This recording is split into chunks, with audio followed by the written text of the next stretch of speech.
Happy New Year, podcast pals. Danny here to give my daily love to everybody at Standard Heating and Air Conditioning. Just a quick brag, I'm a Smart Club member. And yeah, it's a big deal because when the polar vortex hits, your house will let you know real fast. That's why right now is honestly the best time to do comfort upgrades. Standard's running a ton of specials right now. Things like whole home humidifiers to fix that dry winter air, UV lights to help keep the air cleaner, and ERVs that bring in that fresh air without dumping the heat. Trust me, you will notice a difference in a big way. Be cozy this winter. Standard Heating and Air Conditioning, providing the comfort you deserve since 1930. Online at standardheating.com. The 93X Half-Assed Morning Show. 93.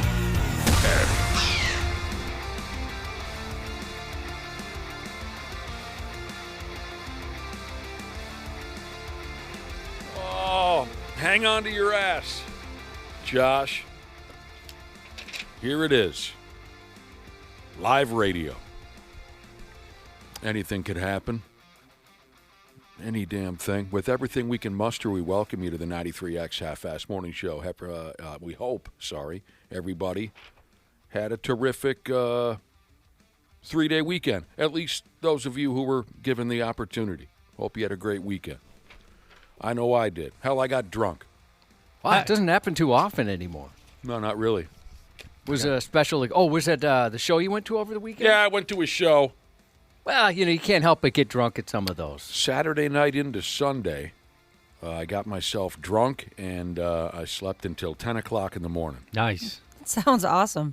Yeah, it was. It was terrific. Went out to one of my favorite places in the whole world, Medina Ballroom, Saturday night. How was the driving? I did a lot of driving over the weekend. It was pretty dicey.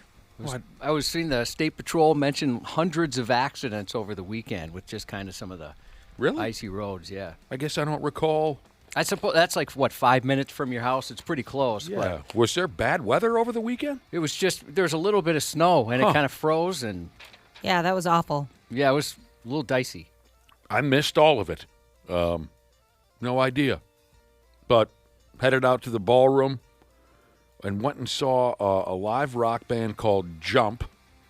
They call themselves the Ultimate Van Halen Experience.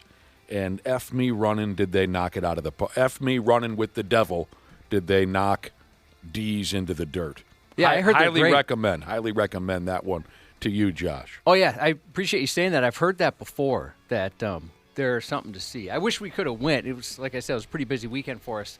But that definitely was one of the bands on my list I'd like to see. How do they compare to Atomic Punks? I mean, they're one of the greatest all-time tribute acts, and now Steel Panther. It's funny that you asked that question because before the show, one of my bros asked me, do you think these guys can top the Atomic Punks? And it's tough to say, because I'm a big fan of the Punks. Ralph, the lead singer of the Punks, and now Steel Panther is one of the nicest, coolest characters I've ever met in the business of making rock music. What does he call himself now? Michael Starr? Yeah. Formerly Ralph. So it's tough for me to say anything that might bump the Atomic Punks down, put them down in any way. I'll just say this much. The dude who was playing the David Lee Roth role for Jump has the acrobatics down. You'd swear to God you were watching Dave himself in 1980. That's great. Unbelievable, with the high kicks and the back kicks and that makes a difference. The splits. It was such a great show. How they compare to the Punks, that's a difficult question to answer.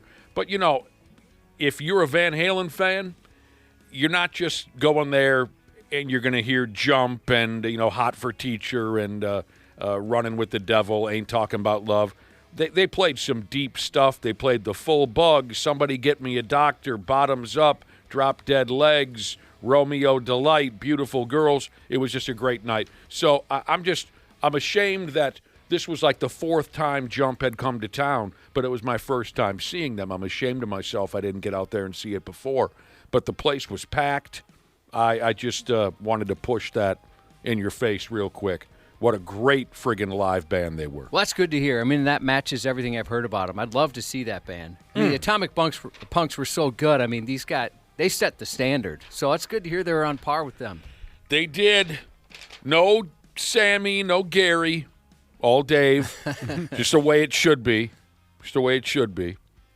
It's nothing better than a great cover band that really nails it, like you're saying, Nick, like the kicks and stuff. They get the mannerisms down and everything like that. That's what really kind of puts them over the top for me. It was a lot of fun. A lot of fun. Also, while we were off, I watched myself a movie. I did. And a recent one, actually. Well, I that's think pretty good. Wow. 2023. Wow. This was an at-home type of a thing. Are you guys all dialed into this Netflix operation? Heard of it, yes. Yeah. If not, my wife can show you how to do it. Well, though you clarified at home as if a 2023 movie was still playing in the theater. I like that as well. Yeah. I like that very much. That's not possible. No. It's possible. It's just not very often does that happen. You know how I love dark, sad, especially if they're true stories. I just mentioned that a week or two ago that sometimes I'll go on Wikipedia and just look up kind of dark, historic events. So what was this? Sunday night, I dialed up a movie, maybe you folks are familiar with it, called Society of the Snow. No. No, yeah, never heard of that. Well, but you'll be familiar with the real story. It's another telling of the Uruguayan rugby team whose garbage airplane crashed in the Andes Mountains in 1972. Oh, you love that story, don't you? It is Alive? one of- That's yeah. a great movie. Yes. I remember reading about this poor group of kids when I was young. And then in, I think it was 1990, the movie Alive with Ethan Hawke comes out telling the story of this rugby team that crashed in the mountains. And some of them had to, well, all of them had to resort to cannibalism to survive until they finally walked out of there, which is just un-effing believable, impossible. This is a retelling. I believe the guy who wrote the movie was close friends with a few of the players who lived. But this is, Josh, you mentioned Alive. This is a darker, grittier, more real telling of the story, and I friggin' loved it. So I have seen this on Netflix. Like they Oh, yeah? advertise a little bit. I didn't see the movie, but I know what you're familiar with. Or excuse me, I'm familiar with what you're talking about. But isn't this like not in English? Did you have to read it, or did they overdub it?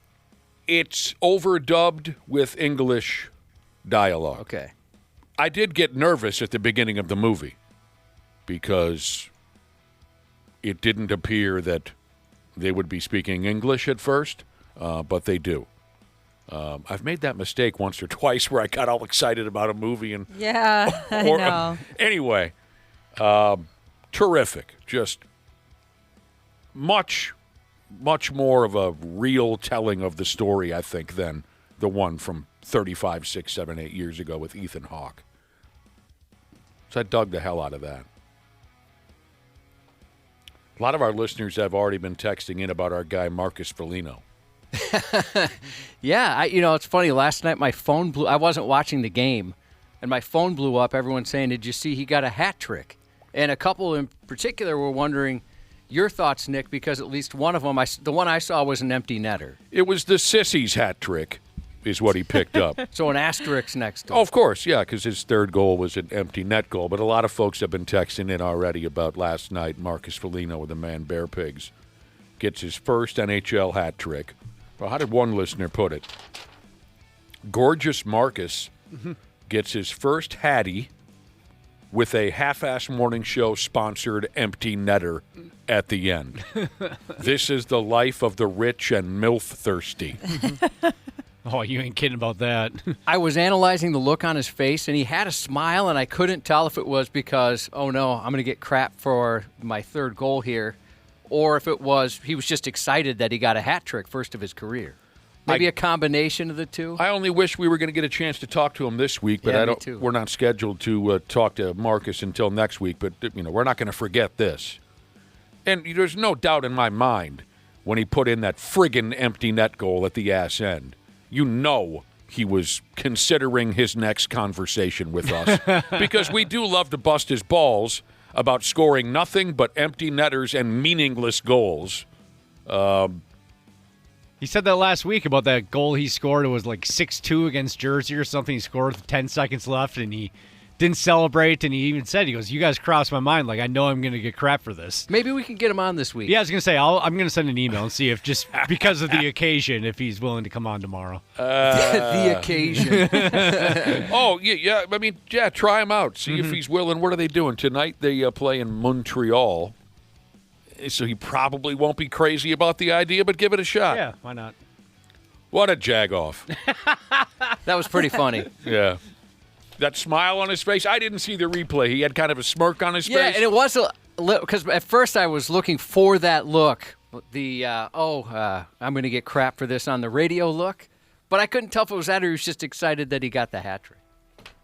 It brings me back to the days of messing with Zachy, getting him to do something for us on the ice. Zach Parisi. And That's so awesome. And he was cool enough to do so on a couple of occasions. The most notorious being milk was a bad choice. How many years ago was this? 10, 12? At least. And his story was funny because he had said that I think that was a listener suggestion. We were asking what should he say if he scores a goal, and milk was a bad choice is what we came up with from Anchorman. And this was a playoff game. Yeah, exactly. Oh, that makes it even better. As a lot of you know, the Pigs don't have a long storied playoff history. They had that one great run in 2002-3, whatever it was, but their other playoff visits have been pretty brief. But still, despite the fact that this was a big playoff series, we talked Zach into doing something for us, doing something to recognize our listeners if and when he scores a goal. Somebody texted in and brought up the idea that he should shout something out loud for all of us. And the winning bid was milk was a bad choice. And he had told the story afterwards. We thanked him. We were excited. You could read his lips. You could tell he said it. It was the perfect camera angle, everything. He was kind of laughing when he said it. And he mentioned one of the funny parts is he had people go, "What? What did you say?" So people were curious what was going on. Some other players wondering, what the heck was that? That's hilarious. Yeah, that was good. What a good sport to go along with that. Yeah. And the fact that you remembered, too, because I imagine in the moment, in an NHL playoff game, you probably are like, oh, God, I got to pay back my radio buddies with an inside joke. Totally agree. Uh-huh. That made it a lot cooler. Yeah. So if we get a chance to talk to Marcus tomorrow or even next week, let's give him a challenge. Now that we've been busting his balls up and down about empty net goals and this and that, we'll talk to Marcus, and maybe we'll ask him, okay,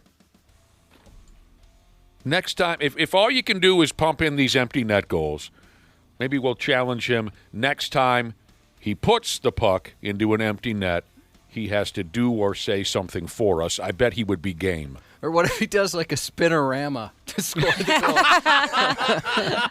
goal? We definitely know he was thinking about the listeners at that point. Just a very dramatic Dennis Savard-style spinorama. Like a slam dunk, basically. Just really show things off.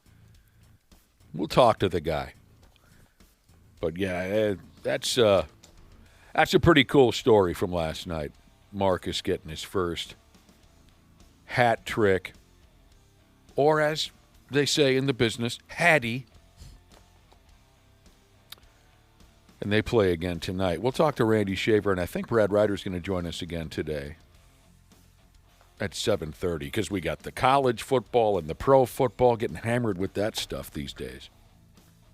It's Tuesday, so see Willi Myles. He's coming in today as well. Jesus Christ. See Willi Myles? Seems like we just talked to him yesterday. Oh, so there you go. Anyone else got anything to say about their 3-day weekend? Nothing fun. Nothing of importance. You guys missed the company party on Friday. Oh, yeah. How was that? Elevated. You guys missed it along with most of the staff here in the building. It was lightly attended, but How lightly? I mean, maybe half of the people that work in this building. So give me a number. Maybe 20. Because I don't even know how many people work in the building. But, well, I'm throwing in significant others, too. Yeah. So, I mean, of employees, maybe 15, and a couple people brought significant others. It was, it's tough to tell, but it was pretty lightly attended. Well, again, it was 2 o'clock on a Friday afternoon. Yeah, It that got was late, kind of though. crazy. It got late? Yeah, it definitely got late. What do you mean? People stuck around for a while. A couple of us went out afterwards. Whoa, you went to the after party, Josh? Yeah, well, I had a lot of fun, but I was out much later than I wanted to Wow. Tell us. Give us a time. be. That I got out of there? Or that, What time did you get home? well, late for me, but I got home close to 10, Oh, my God. late. maybe. And You so were like, out of the house for too long. I got there early. You always get there yeah, I got early. so it started let at me 2. guess, like 1:15 you walked in? 1:30. 1:30. Yeah. There was a couple people there at that point setting up and whatnot. I'm glad you had fun because I felt bad that you were the only one out of all of us to go, and so I tried. I was like, yeah, you know what? I talked to my husband. I was like, I think I want to go, and it just didn't work out. Well, as I mentioned, it was elevated this year does that because mean, elevated? they sprung for. Well, yeah, I'm going to explain. They sprung for more stuff. It was an open bar. Oh. Well, now I'm pissed. Yeah, open bar. They upgraded the food. I mean, it was like fancy. And I ate before I came because usually, it's not the greatest. And I figure I'll just kind of eat something now. And they upgraded the food. There was a coworker that had a couple, and I didn't realize how sneaky funny he was. That was hilarious, kind of hanging out with him. Okay.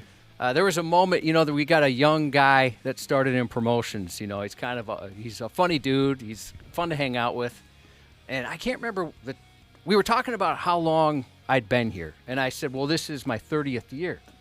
And he's like, oh my gosh, I can't believe you've been here that long. He's like, how old are you? And I said 50. And he's like, 50? I never would have guessed that. And I'm thinking, well, here comes the compliment. And he's like, I would have thought like mid to late 40s tops. That's not a compliment. It's kind of the same thing. Yeah, a couple years at my age, that means nothing. That means nothing. So, what time did the party start breaking up officially? I would say most people started leaving around 5. Yeah. Maybe between 4 and 5. And you made it another 4 hours, 5 hours. So who was this special group you went after partying with? Me, our program director, Derek, and KQ's program director, James. Oh, you love those two guys. I do. We had a blast. Did you guys? Now it makes sense that Josh stayed out till 10 o'clock. Yeah. Well, they left a little before I did. I met up with them later. I ended up staying till about 6, something like that, at the party. So lightly Kinda was one of the attended, but last- still, if you said, 15, 20 employees, I think that's pretty good. Well, it's about half the employees. Huh. And I think, Who's this sneaky, funny guy that got drinks in him? Holden, our engineer. Well, not No our way. engineer, the computer guy, the IT guy. Holden. Oh. He was hilarious. He usually comes off stiff as a board. Well, he's tired when he comes in. He's definitely He's tired when he gets here? when he gets here, he's exhausted.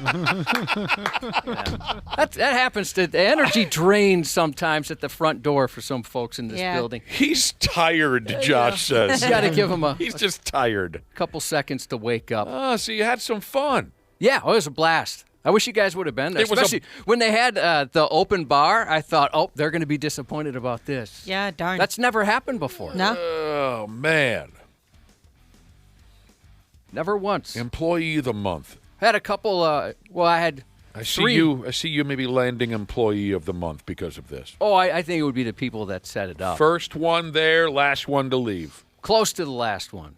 Had a couple of moon landings where me and a female coworker's butt touched about 3 times by accident. It was very embarrassing. The first 2 were her fault. What is the this? third was mine. We're standing kind of back to back, and as people would walk by, you guys know it's kind of tight in a couple areas there What are we talking about? at the bar. At the bar. Yeah, so it is. It's tight between the. You got to go to one of these things. It's tight between the table and the bar, and so we were standing there, and our butts continued to touch. Oh. And it was very embarrassing. Less so when it was her fault, But when it was my fault, I almost knocked her over. I hit her so hard. Ah, that sucks. I'm so sorry. So that was the danger of your butts being at almost the same level. Son of a bee. It's quite horrifying. The moon landing, you call it. Yeah, moon landing. Oh, man. Oh, here's a good question. At the holiday party, at the company party, did you wave at everyone?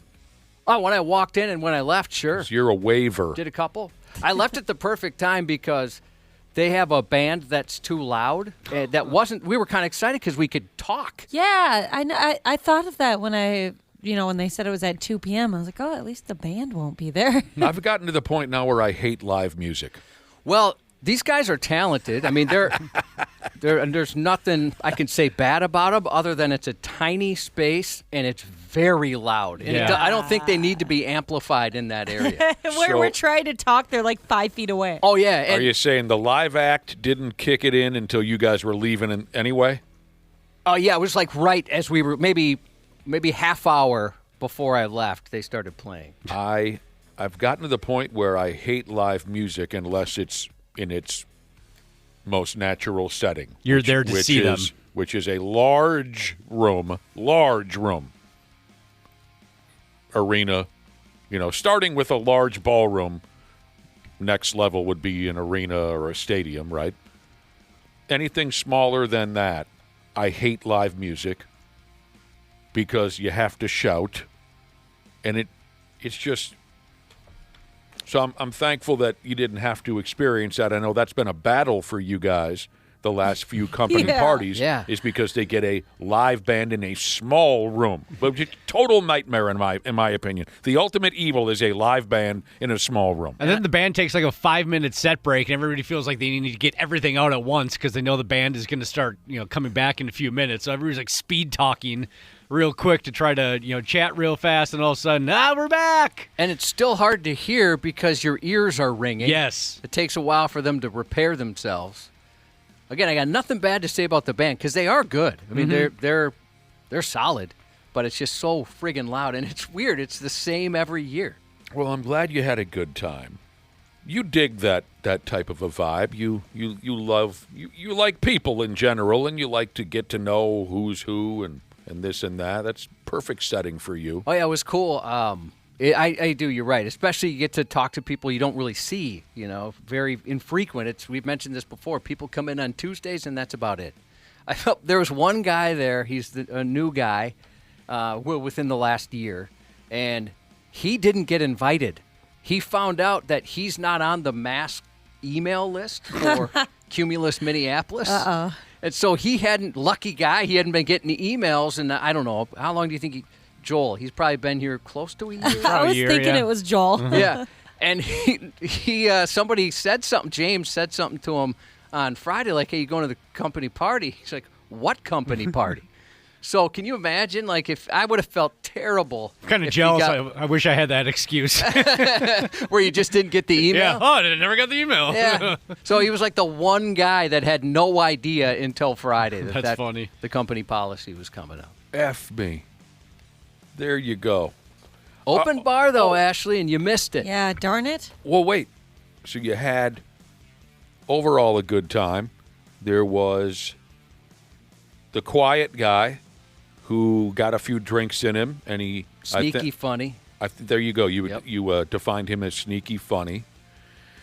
You got to know some people that you don't normally get much time to talk to. So let's go the other way now. Was there anyone that you got to know and now you regret it?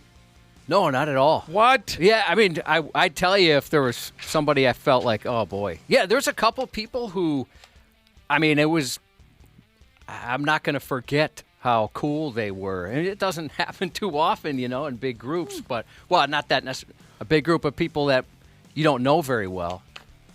But you know how this usually ends, don't you? With disappointment in some way? You find out they're talking trash about you? Yeah. We know how this story ends. We've experienced it many times. How many times have you had your heart broken in this building, Josh? Oh, hundreds. Oh! Over 30 years? Oh, my God. Poor Josh. There's plenty of times where I'm like, you know what? I don't think I could like a person more. Right. And then you find out some terrible things. That's a damn shame. It's the worst. And it happens so often. I've watched you fall in love so many times over the years. I have. Have you met Donnie, the guy that works in sales? He's the greatest. And we talked, and then 3 weeks later, Josh, boy, that Donnie guy's not who I thought he was. He's a little bit of a different character. I hope none of that happens. I hope that string has been broken. No. I think we're all good. All right. There are a couple people that were pretty affected, maybe over-imbibed. Well, that's what you get when you start pushing free drinks down somebody's Right. throat at 2 o'clock in the afternoon. Yeah, you know. that's for sure. So a couple people got loaded. Yeah. To the point of maybe having to sit down. Like, ooh, I'm Oh. a little wobbly here. If I would have been there, I would have been loaded. It's not 1999 anymore. I don't often sit down at 2 o'clock in the afternoon and start getting drunk. Well, nobody knew ahead of time. People were ordering drinks, and they're like, oh, it's good. It's all covered. Maybe that was on purpose, so nobody showed up right. and ready to go. I had forgotten all about the company party. I'm glad you brought it up. By damn. Yeah, I wish you guys were there. It would have been a lot more fun. I mean, it was great, even though you weren't, but I think obviously it would have been elevated had you been there. Oh, and then to close things out, you went and had private conversation with the 2 big program directors in the building. 2 guys who you absolutely adore. So, give it to us straight. You're hanging out with the 2 big program directors in the building. Are we going to make it? I asked, and they kept changing the subject, so I don't know. Of the 3 of us, who did they talk the most trash about? They didn't talk any trash. They're not trash talkers. that Are I'm we aware of. going to make it or not? They did talk trash about former coworkers, and nobody on this station, but one particular other station. I pick up what you're putting down. Yeah. All right, you bastards. Well, Merry Christmas to everyone. Yeah, you too. That's what I was telling everybody on Friday. Merry Christmas. Did they decorate this party with Christmas decorations? Because this was our unofficial holiday party. No, Okay. no, nothing like That that. would have been. That would have been. But I did sit on Santa's lap. They brought in Santa, and I thought that was a nice touch. That is cute. That's Santa was available? Yeah, it's January. busy. They time don't of start year. making toys until what's the not Thanksgiving, Valentine's Day. Valentine's Day? Here we friggin' go, our first day back after a 3-day weekend. We'll kick it in the ass one way or the other. Like I said, I believe we're going to have both Dinkus and other Dinkus joining us at 7:30. That would be Randy Shaver and Brad Ryder. I suppose before we wear ourselves out, we should get to the stupid news. That'll be coming up next on the Half-Assed Morning Show. Half-Assed Morning Show. 93X. Happy New Year, podcast pals. Danny here to give my daily love to everybody at Standard Heating and Air Conditioning. Just a quick brag, I'm a Smart Club member. And yeah, it's a big deal because when the polar vortex hits, your house will let you know real fast. That's why right now is honestly the best time to do comfort upgrades. Standard's running a ton of specials right now. Things like whole home humidifiers to fix that dry winter air, UV lights to help keep the air cleaner, and ERVs that bring in that fresh air without dumping the heat. Trust me, you will notice a difference in a big way. Be cozy this winter. Standard Heating and Air Conditioning, providing the comfort you deserve since 1930. Online at standardheating.com. Years of hard work, and now you've got pain in your back, your shoulders, your knees, maybe your joints. You need help. Randy Shaver here with the answer. Dave Bialke. He's got over 30 years experience in getting workers' compensation benefits for people just like you. Don't suffer. Call Bialke Law today. 763-571-2410 or go to bialkelaw.com. That's BIALKE law.com. And it spells relief for you. Nobody does selling better than Shopify. Shopify is the home of the #1 checkout on the planet. And the not-so-secret secret, with Shop Pay that boosts conversions up to 50%, meaning way less carts go abandoned and way more sales going through. So if you're into growing your business, your commerce platform better be ready to sell wherever your customers are scrolling or strolling. On the web, in your store, in their feed, and everywhere in between. Businesses that sell more, sell on Shopify. Upgrade your business and get the same checkout that Skims uses. Sign up for your $1 per month trial period for 3 months at shopify.com/Westwood1, all lowercase. Go to shopify.com/Westwood1 to upgrade your selling today. Shopify.com/Westwood1. Stupid news on the Half-Assed Morning Show.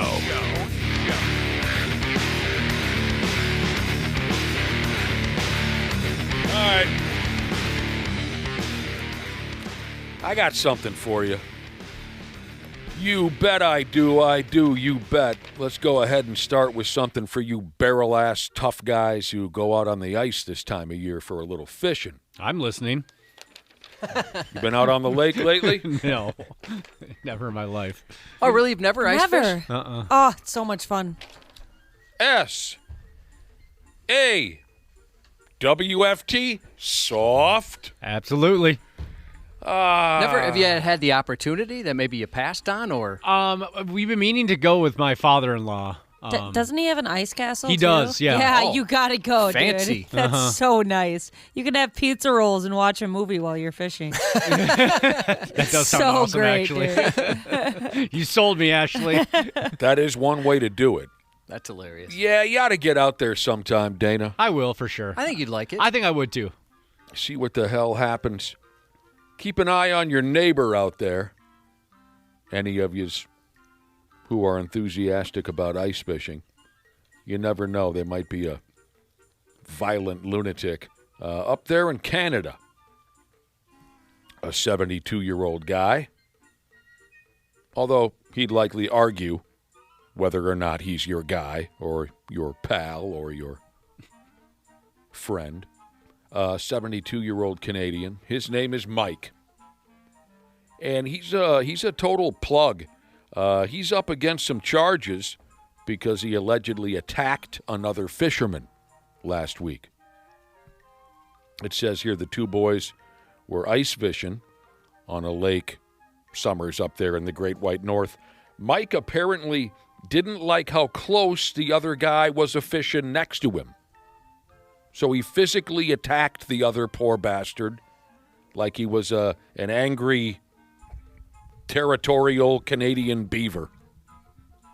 72-year-old Mike attacked the other fisherman because he thought the guy was fishing too close to him, and he tuned the other guy up pretty good.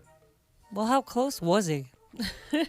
They didn't get into exact, measurements or feet or anything like that in the story, Smashley. Must have been pretty close for a 72-year-old to walk across the ice, and take the other guy out. He beat his ass. Yeah, pretty short walking distance. The other guy was able to pick his teeth up off the ice and call the police. The cops went out for a rip to the scene of the crime out there on the ice. And when the cops asked Mike, what the F was up his ass, he went ahead and told them.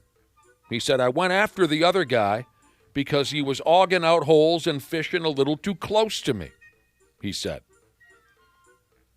Jesus. It's just a walleye. Or a pickerel.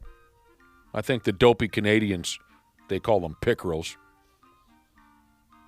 So, here's a guy who I guess is very protective of his favorite fishing hole.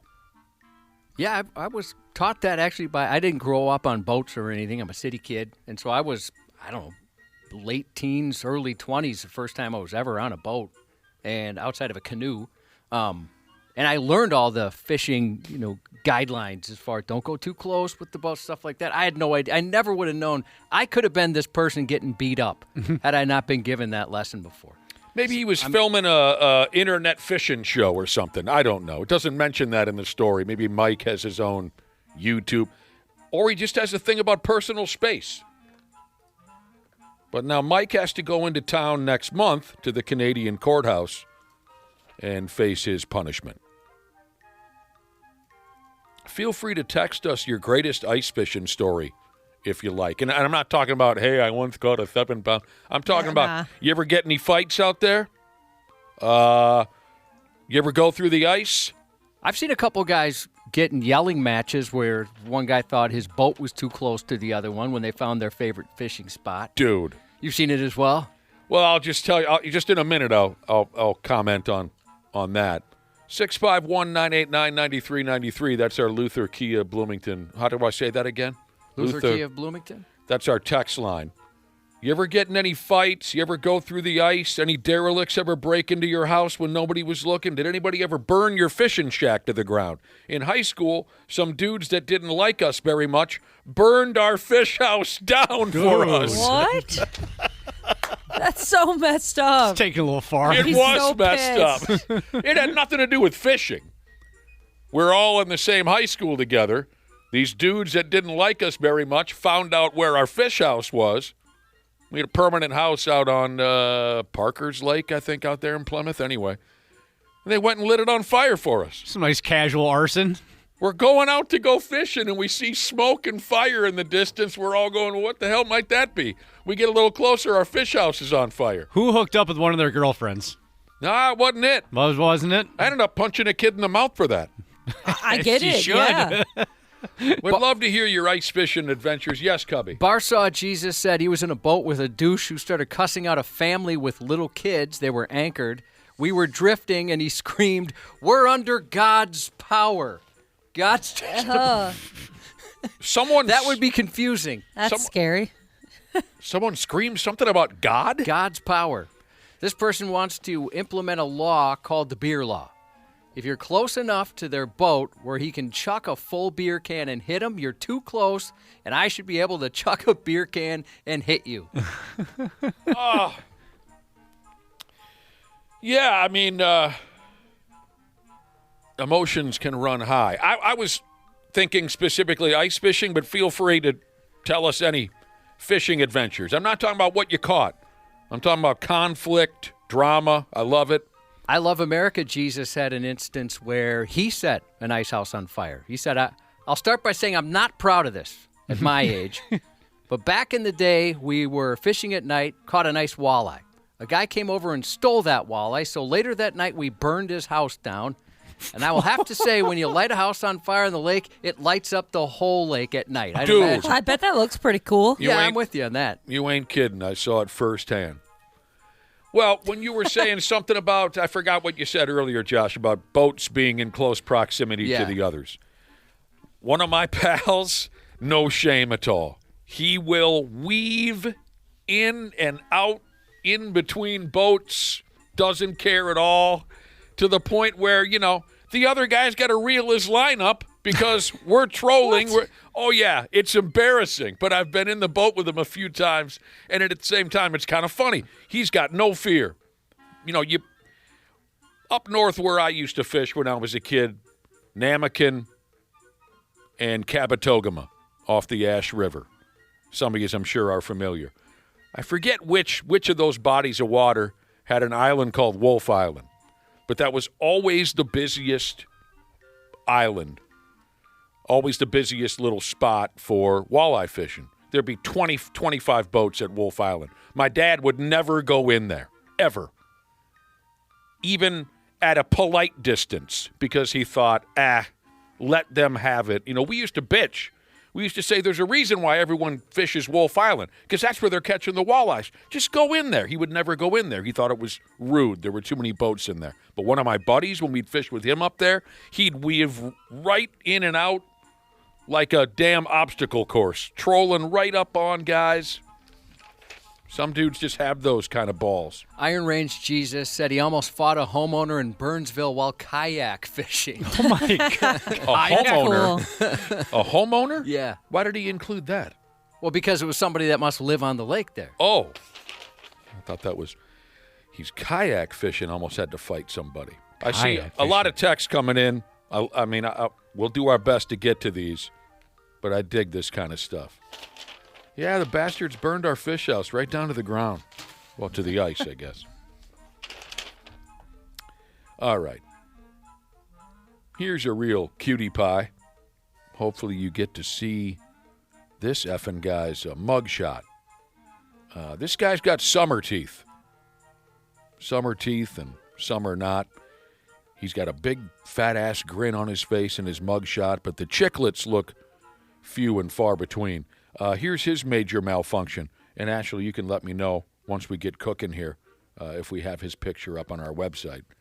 because he does have a beautiful smile. His problem isn't unique. He's another one of these crackpots who will sit down and call 911 over and over again for no good reason. Oh, yeah, this is up. Yeah. Guy Smiley, this guy. Ashley, did you look at his age when you posted that? No, I didn't. What would you guess? I'm sorry, I posted a couple mugshots, so I'm trying to remember what one it was. Guy Smiley. With the big beard. He's really smiling. Yeah, really smiling, but there's a few missing chiclets. Oh, if I remember correctly, I'd say 60s, if that's the right guy I'm thinking of. How old is he? Oh, I have it here. Yeah. 52. He's 52. Oh, Yeah, that's say no to drugs. no. This That is- should they be should in one show- of those, the school. Dare education. Yeah. Yeah. Oh, that freaked me out. Guy Smiley here was arrested after calling 911 more than 100 times in one day, Ski. Jesus. A total of 150 times in 1 week. That's what he did. James Taylor is his name, but this isn't the same James Taylor that your hippie aunt fell in love with while listening to his records when she was a fourth grader. This James Taylor has also seen fire and he's seen rain, but that's because he's been sleeping on a park bench smoking meth rocks. As Josh said, this James Taylor is 52 years old. He's from a town called Pueblo, Colorado. So, yeah, the authorities there in Pueblo have had enough of this effing guy. He won't stop bothering the 911 operators. He has the potential to have some really nice eyebrows if he just tried. Yeah. The Yeah. potential to have some really nice eyebrows. Yeah, He there's does good- have good eyebrow shape. potential. There's good shape there. yeah. What makes for a good eyebrow on a feller? They're just like really full. Oh, he's Yeah. one of the guys that doesn't trim them down? Yeah, so if he just, got a couple of wax strips on those babies, it would look Wax. nice. No Well, way. you don't have to wax him. You just take the trim to him. Yeah, I take a trimmy thing to it. Yeah, Oh my trimmy. gosh. Like my friend Timmy, he with the trimmy. I had a girlfriend make fun of me that I had to. They get unruly if I don't take You gotta care do of what you gotta She was do. very shameful. Your girlfriend did not appreciate you No, she thought it tending was to your... ridiculous that if I told her, I'm like, it gets wacky, it's out of control, I have to. I got to do something about What, it. did she have funny grooming habits? No, not that I'm aware of. Big old bush? Nope. Never saw it. What do you mean you never saw it? Never saw it once. This was your girlfriend, Yeah. and you never saw what her downstairs was set up to... I close my. You know how it is. I get the guilt kicks in. I have to close my eyes. Oh, I can't. man. I can't feel look so at bad it. for you, Huh. Josh. He's not kidding. I can't, know I he's can't not. look at That's- that. He closed Wow. his... That's somebody's privates. Wow. This guy, James Taylor, otherwise known as Guy Smiley, he called, what did I say? Called the cops, called 911 150 times in a week, talking nothing but pure nonsense. And when the cops got a hold of him and looked at James Taylor's career criminal record, they saw that this is his thing. He's been in trouble for this more than once. He calls 911 over and over again. He whacks off. That's his gimmick. If it makes you feel any better, Josh, it says here when the police locked James Taylor up for all this BS, he did apologize. That does. Makes It a does? difference. Hey, it sounds like this guy could just use a pal. And some wax, according to Ashley. Yeah. And a dentist. Even with your eyes Yeah. closed, you must have had some idea of how she had things set up down there. No, I always wear like 6-7 condoms. I didn't even mean to do that, by the way. I didn't mean to do the 6-7 thing. I don't believe you. What if I felt something? That's wrong and sinful. I've heard it said that way. To feel good, it's bad. Yeah. Yeah. Check out Homeboy on our website, James Taylor. Big, beautiful smile, but meth has taken its toll. The story, as Nick mentions, out of Pueblo, Colorado. Dumbass welder Jesus is in Pueblo right now. We're 5 minutes outside of. He's on a road trip. That's cosmic right there. It's like we're talking right to you, man. Absolutely cosmic. China. The country, not the dearly departed former television wrestler porn star. China, the country. I wonder if they have any idea how often we talk behind their backs during our stupid news report. They're featured in here a lot. Yeah, they are. They're different. They do things quite differently than we do here. Here's what they're talking about in Hong F me running Kong. They got different ideas over there. A shopping mall has gone ahead and added windows to their public bathroom stalls. And some of you are probably saying, how's a guy supposed to whip off at the mall if there are windows? That's how they're doing it. Now, the windows in the bathroom stalls, that idea wasn't the result of a direct problem with folks whipping off. Word is cigarette smoking indoors is still a problem in China. Folks still like to burn one in public places over there, indoors, and hiding in the bathroom stalls is a popular spot for smokers. I was at a youth basketball tournament over the weekend, and somebody kept smoking pot in the bathroom. Smoking. Oh, hell yeah. A drug abuser? Yeah. A drug abuser. It was Drug user, at least, yeah. probably some dad whose kid sucked, and he's like, I Yeah. got to do something to get through this day. It could be. I never saw anybody, but my goodness, it was overwhelming a couple times. That's all anybody wants to do these days is smoke drugs. So, you won't believe this. So this is the deal. It's a popular spot in China. Smokers will sit down in the bathroom stalls. You know the routine. They act like they're cutting a turd, but instead they're just drawing down a heater. So the Chinese folks are trying to cut down on that. The bathroom stall windows I was telling you about, they have a cute gimmick to them, because some of you might be saying, well, what if I'm legitimately sitting down to cut a turd? I don't need anybody looking through the window. Yeah. I don't need an audience for this. I don't need anybody to watch me wipe. Nobody needs to see this. But it's a tricky thing. It's a tricky gimmick they got going. You can only see through the windows if the person inside the stall lights up a cigarette. Now, don't ask me to explain the details, but it says here the glass is activated by, quote, cigarette smoke and heat. If a cigarette is lit, the glass goes from frosted to clear so people can see you smoking. That's the idea they came up with Wow, it's fancy. in China. We were, I like to go to those home shows and like the parade of homes, things like that. We were at a house once where there was a window in the shower, which seemed awful odd to me, and it was like a full body. You could see. What? Yeah, it was crazy, and it just seemed like whoever designed this home was a pervert. But instead, there's a light switch. You flip the switch, and it becomes like fogged up, or that look. There's another word for it. It's I would escaping me forget. right now. Frosted, maybe? Frosted, that's the word, yeah. Becomes frosted just flipping the switch. So It was awesome. if No, I would 100% forget. if the light is off in the shower, It's not a light, it's a light switch. It's controlled by a light switch. Or a switch, I'll just call it, I guess. Okay, so if the switch is off, you can see through that window like any other window. Yes. But when you flip a switch, now no one on the outside can watch you take a douche. Yeah, I don't know how well, it works on the outside, but from the inside, it looks completely covered up. It was crazy. That'd be kind of fun if I was in the shower. I'd make my husband go stand on the outside of our house, and I would just flick it off and on. Get a Now you see me, now you don't. couple of cheap thrills on and off. So also, if you're sitting on a public throne in China, and they've got this window set up, I mean, this isn't everywhere, but in certain malls and whatnot, they're putting in this glass that's activated by cigarette smoke. If you smoke a cigarette, suddenly the glass is see-through and everyone can see you breaking the rules. On top of that, if you get caught taking a health break in there, two of my favorite little catchphrases for cigarette smoking. One older guy, he's checked out now, but one older guy, whenever he would come into the bar and order a drink and light a cigarette, he'd say, "Yeah, I got to make a health call." The other, this guy's still around. Nowadays, of course, he has to step outside to burn one.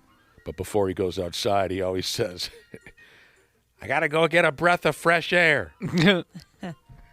If you take a health break in the stall, other than the glass suddenly being see-through, an audio message cuts loose on you and everyone else in the crapper with you.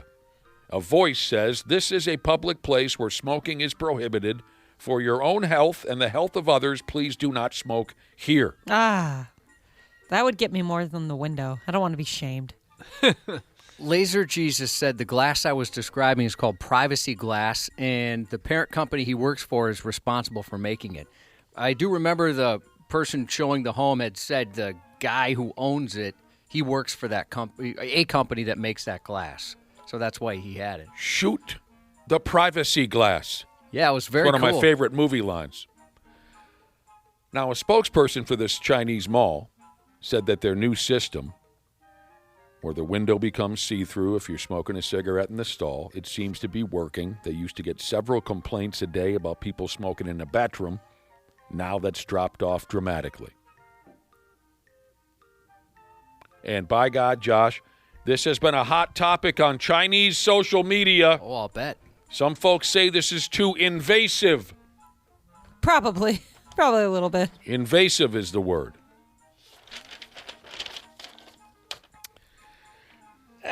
There are times that I kind of miss all that indoor smoking. Not in my own home, because I grew up just choking on cigarette smoke in my own home. Yeah, that but sounds terrible. at the bars, sometimes I miss that cloud of smoke that would develop over the bar like it had its own weather system. Sometimes you miss out on conversation sometimes. Folks got to go outside to burn one. That's just wild to me because when I turned 21, the smoking ban was already in effect. So I'd never been to a bar where you could just light one up. I went to restaurants or like type places with my parents. I do remember that, yeah, for Yeah, sure. I remember there was really no difference if you walked in and they were like smoking or no smoking section. And when we were with them, they'd do the no smoking section. And it's still, there's still cigarette smoke. Right, it's That not was- like it's separate rooms Yeah. completely. It's just Well, like a it's little like- bit divider. Yeah, my parents would like walk 5 feet away from our table and then light a cigarette back when they smoked, of course. They don't anymore. I mean, look at the old days when there was smoking and no smoking on a friggin' airplane. That's that's crazy to me. You I can't made even fathom that. You're in a tube, a death tube. Anyway, I do miss Can't crack a window. smoking in bars. There was something so beautifully filthy about it. I remember when they stopped smoking indoors around here. It just was the oddest feeling in the world to walk into your neighborhood bar and it didn't just smell like feces.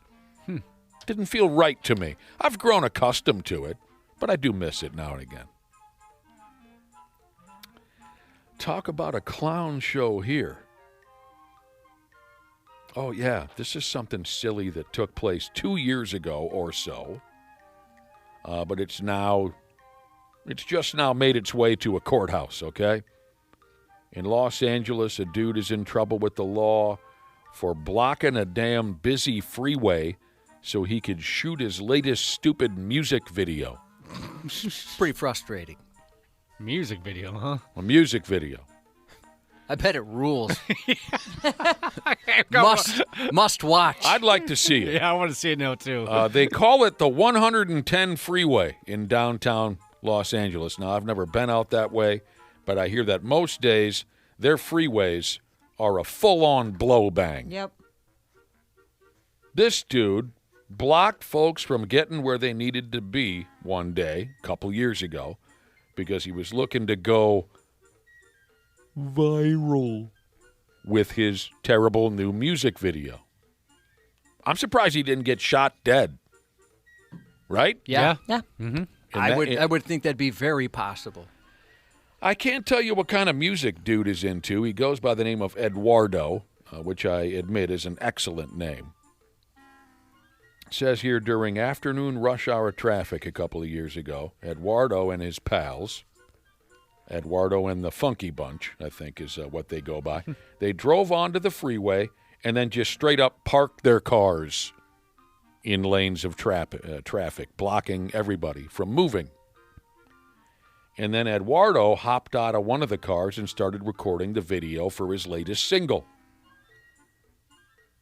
some of Eduardo's other bros also did donuts in their vehicles there on the freeway, to add like a nice vibe to the music video. And now Eduardo might be looking at 4 years in the Gray Bar Hotel. I mean, I get it. Eduardo thinks, at the time, Eduardo must have been thinking, if I can get enough attention and enough likes or whatever on friggin' social media, the record companies will have to sign him up. But this was 2-3 years ago, and this is the first I've ever heard of Eduardo, so I think it's safe to assume it didn't work. Sorry, man. I'm surprised no one shot him dead. Can you imagine if he really does 4 years in prison for that music video? I can't imagine. Can't even imagine. Man. Oh, he's going to get his ass kicked. It reminds me of that love-hate story. And you might be wondering, what are you... Love-hate. The band Love-Hate. Josh and I have gone on and on about that band before on this radio show. Their debut album, Blackout in the Red Room, is one of both of our favorite records. 90 or 91, I can't remember which. It's just a terrific hard rock record. And unfortunately, grunge took over right at that very moment, or I think Love-Hate would have been a much more successful group. Their second record, so they had grunge hadn't completely destroyed everything that we loved yet. Because when their second record came out, there still was high hopes for Love-Hate.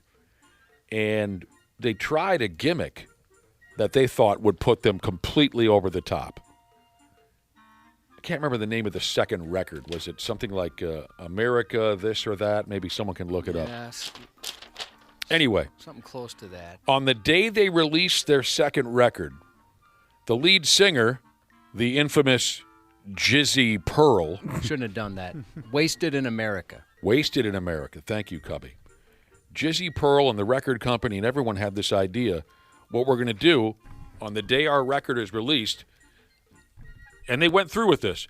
Jizzy Pearl was chained to the Hollywood sign, the infamous, famous Hollywood sign.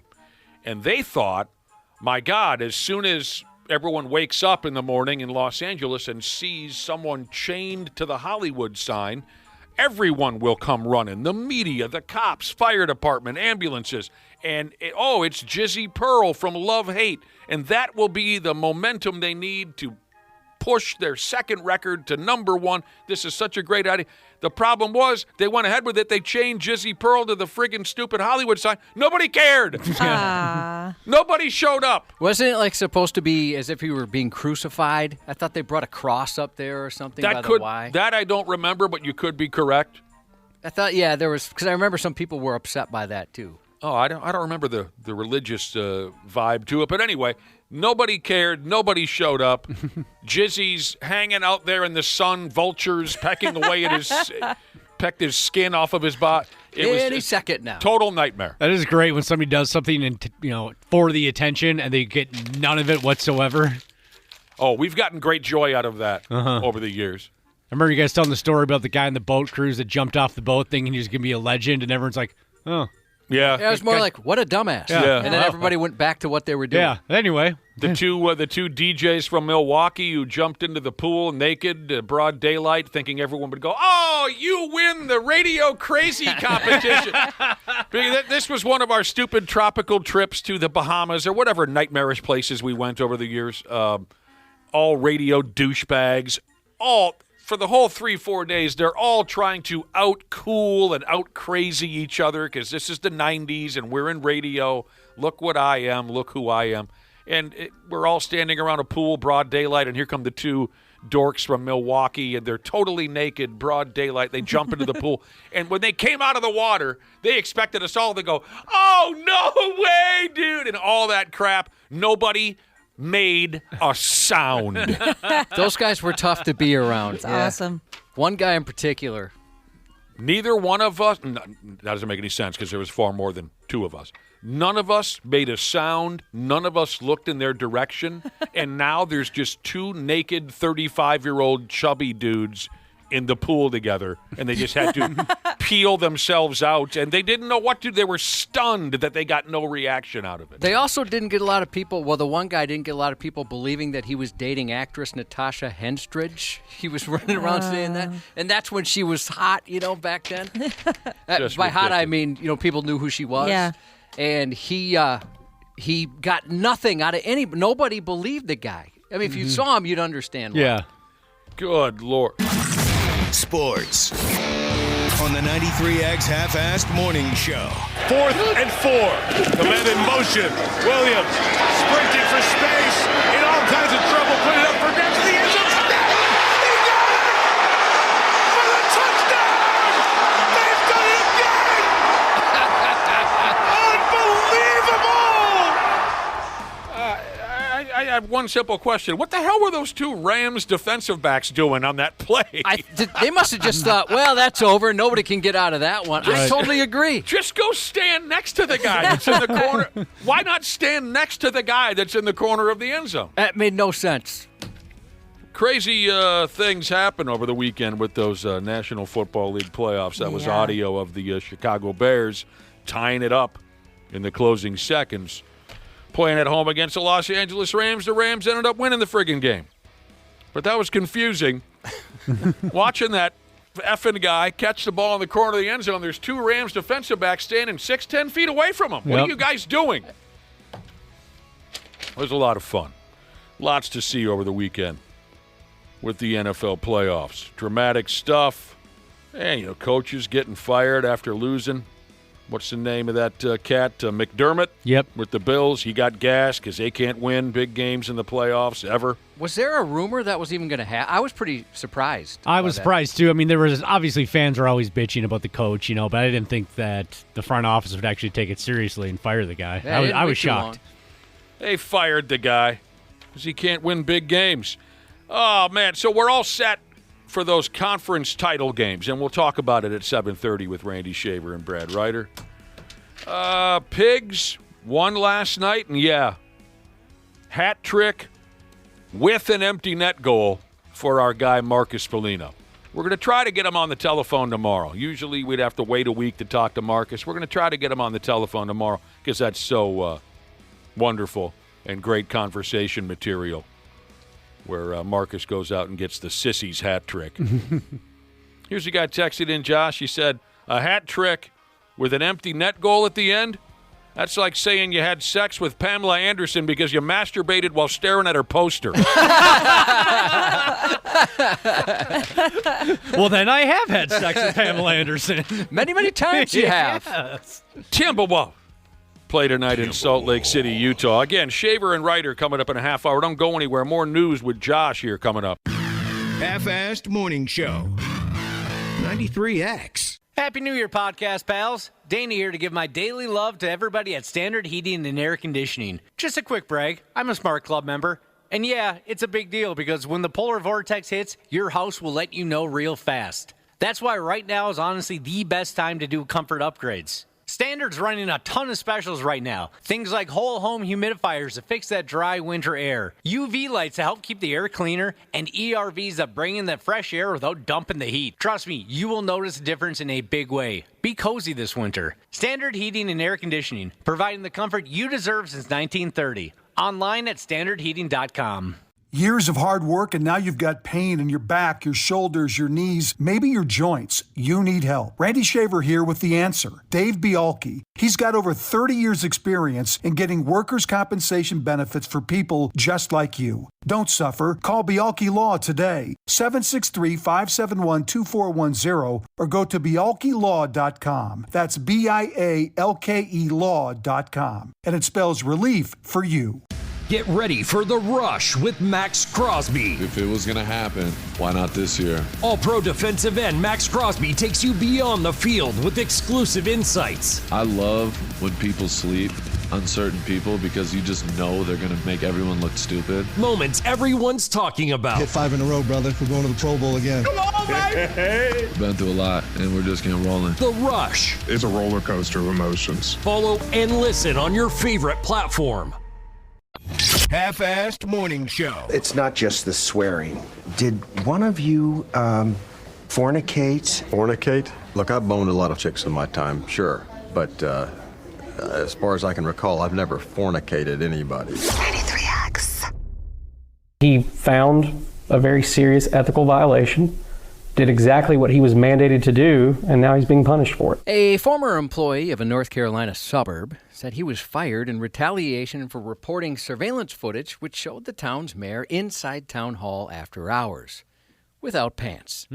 Jeff Noble worked in IT for the town of Mooresville, about 27 miles north of Charlotte. Months before his dismissal, he noticed the mayor's swipe card being used at odd times. That discovery led him to review security video. The footage shows Mayor Carney entering town hall after midnight with a woman. Later, the video captures the mayor walking through the building's hallways for an extended period of time, notably minus trousers. After motion detectors were triggered, police responded. The video then shows the woman retreating into the mayor's office when cops showed up. According to the lawsuit, his behavior conflicted with town ethics and security policies. You can see the mayor at least a couple different occasions without wearing pants, which is very big issue. That's unethical. Noble reported the footage to a supervisor and was promptly rewarded with administrative leave. Town officials locked down access to the video and accused him of passing it along to the press. Asked to explain the late-night no-pants party, the mayor dismissed that incident, saying, "There's no video of me in my office or anything. I mean, it's just about me in the hallways. I can't imagine it would be anything pressing, just me going to the bathroom."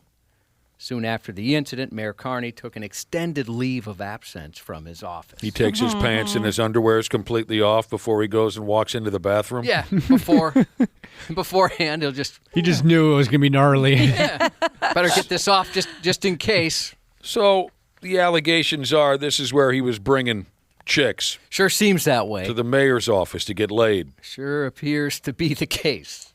No. I just got to go to the bathroom. Well, I mean, kind of a pimp move, though, really, when you think about it, right? Yeah, going at it on the mayor's desk. Yeah. I'm sure that's what he's thinking. Yeah. Be careful about the kind of volatile sleeping companion you invite into your bed.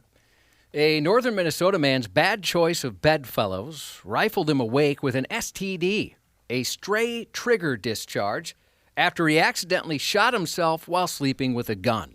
Oh, boy. The 67-year-old called 911 just after midnight Saturday to report a bloody case of gun-orrhea, having accidentally shot himself in the leg with a pistol. According to authorities, the man lives alone and said he woke up after hearing a noise, reached for his gun, and then drifted back to sleep without realizing it. At some point after that, the weapon discharged. Fortunately, that wound was non-life-threatening, just embarrassing. Dude. Close one. A jealous gym goer traded reps for retribution outside a Houston area 24-hour fitness last week, resulting in a 25-pound statement hurled toward a romantic rival's head. According to police, 24-year-old Erilyn Martinez spotted a woman she believed was romantically involved with her boyfriend at the gym, then decided to swap dumbbells for drama by grabbing a weighted plate to send flying toward the other woman's head. Oh. That could kill a gal. Yeah. Now, I apologize for the word I'm about to use, but she said it. Bitch, I'm going to drop this 25-pound weight plate on you, she yelled at Cindy Aguilar before the January 7th attack. These two individuals don't necessarily know each other to our knowledge. We do know a 25-pound weight can be a deadly weapon, considering where you hit the person at. The court seems to think Martinez may have been mixing muscle and martinis. The judge overseeing the case said probable cause suggested alcohol was a factor in that incident. As a result, she's barred from consuming all alcohol, including any food, mouthwash, or over-the-counter medication containing alcohol. Jeez, that's pretty serious. Yeah, I didn't know they would rule out mouthwash. I mean, they're probably hoping you're not just downing it, but you can't even use it. No Listerine, no nothing. Nothing. The court also prohibited her from using marijuana, possessing any weapons, or contacting the victim. She must additionally keep 200 feet away from the 24-hour fitness where that incident occurred.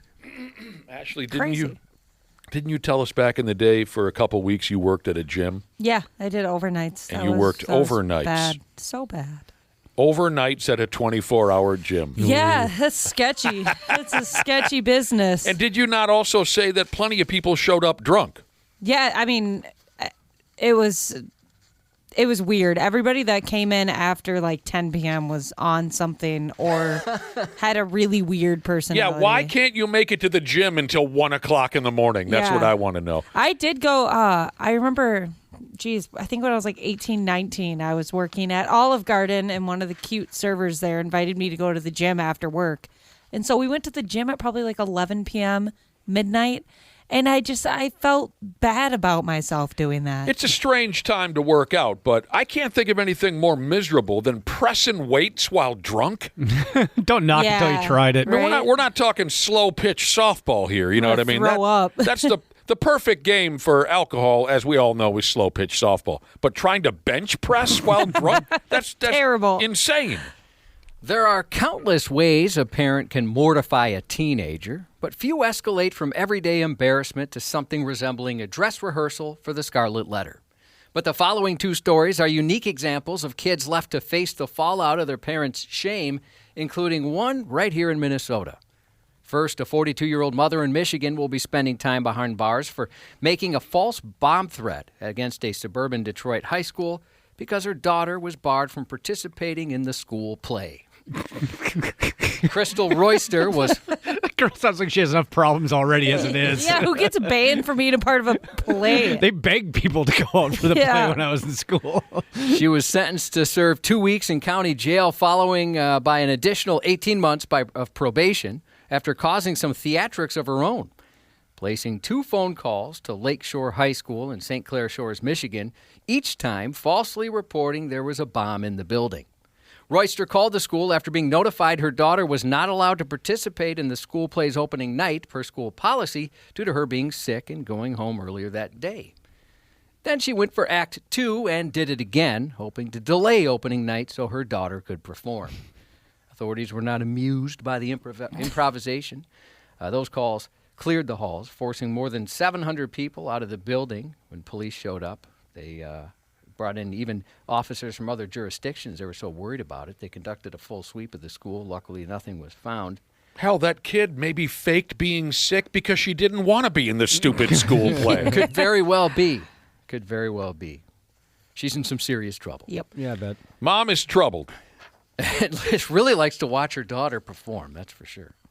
The next example of a parent with an uncanny ability to embarrass their kid trades stagecraft for spreadsheets with the mess made right here in Minnesota. A mom entrusted with her daughter's softball league finances allegedly treated the treasury like a personal cash machine. Appointed treasurer of the Plymouth Wayzata Youth Softball Association in June 2020, the 52-year-old held the books, managed the online banking, and kept the keys to the vault.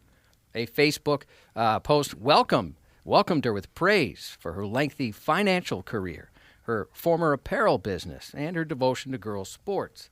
At the time, it sounded like a home run hire. But according to the criminal complaint, the upbeat softball mom introduction struck out. The first clear warning surfaced in September of 2024 when the IRS contacted the association to say, why haven't you been paying taxes for years? Around the same time, vendors and coaches began asking why their payments had not arrived. The unanswered questions stacked up, and by early last year, the concerns cost her her position. The league president began reviewing bank account statements and noticed a pattern of ATM withdrawals, which had never been approved by the board, including withdrawals made at local casinos. Investigators allege she tried to keep the books looking balanced by trimming deposit amounts or disguising missing funds under legitimate-sounding categories like, quote, clinic expenses or equipment. In total, she allegedly stole $110,000 during her time as treasurer. You friggin' idiot.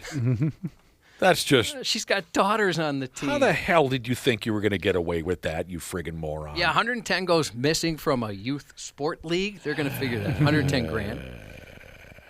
The informal hierarchy of petty crime, in that, car thieves apparently bow to bolder bad guys, While attempting to steal a car in a commuter lot January 6, a Massachusetts thief popped the trunk, discovered a kilo of cocaine, and got so spooked he reported it to cops, who then busted the dealer it belonged to. According to police, the would-be crook admitted he was trying to swipe a Kia when his plan stalled at the steering column. A screwdriver pried things open, but the ignition refused to cooperate. So he popped the trunk to look for valuables. When he spotted the package of drugs, marked with the image of Bugs Bunny chomping a carrot, he said he got scared at the possibility of getting on the bad side of a dealer and notified police. He first claimed he stumbled upon the cocaine on the side of the road, then confessed to the real story. After providing assistance, police declined to file charges against him because he helped them out. Officers installed a camera near the car and waited. That stakeout paid off when they arrested a 62-year-old on trafficking charges. So the original dude is off the hook.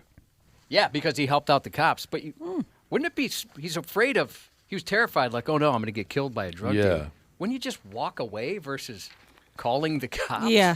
If you're that scared? Yeah, I think I'd get out of there and hope that nobody saw me.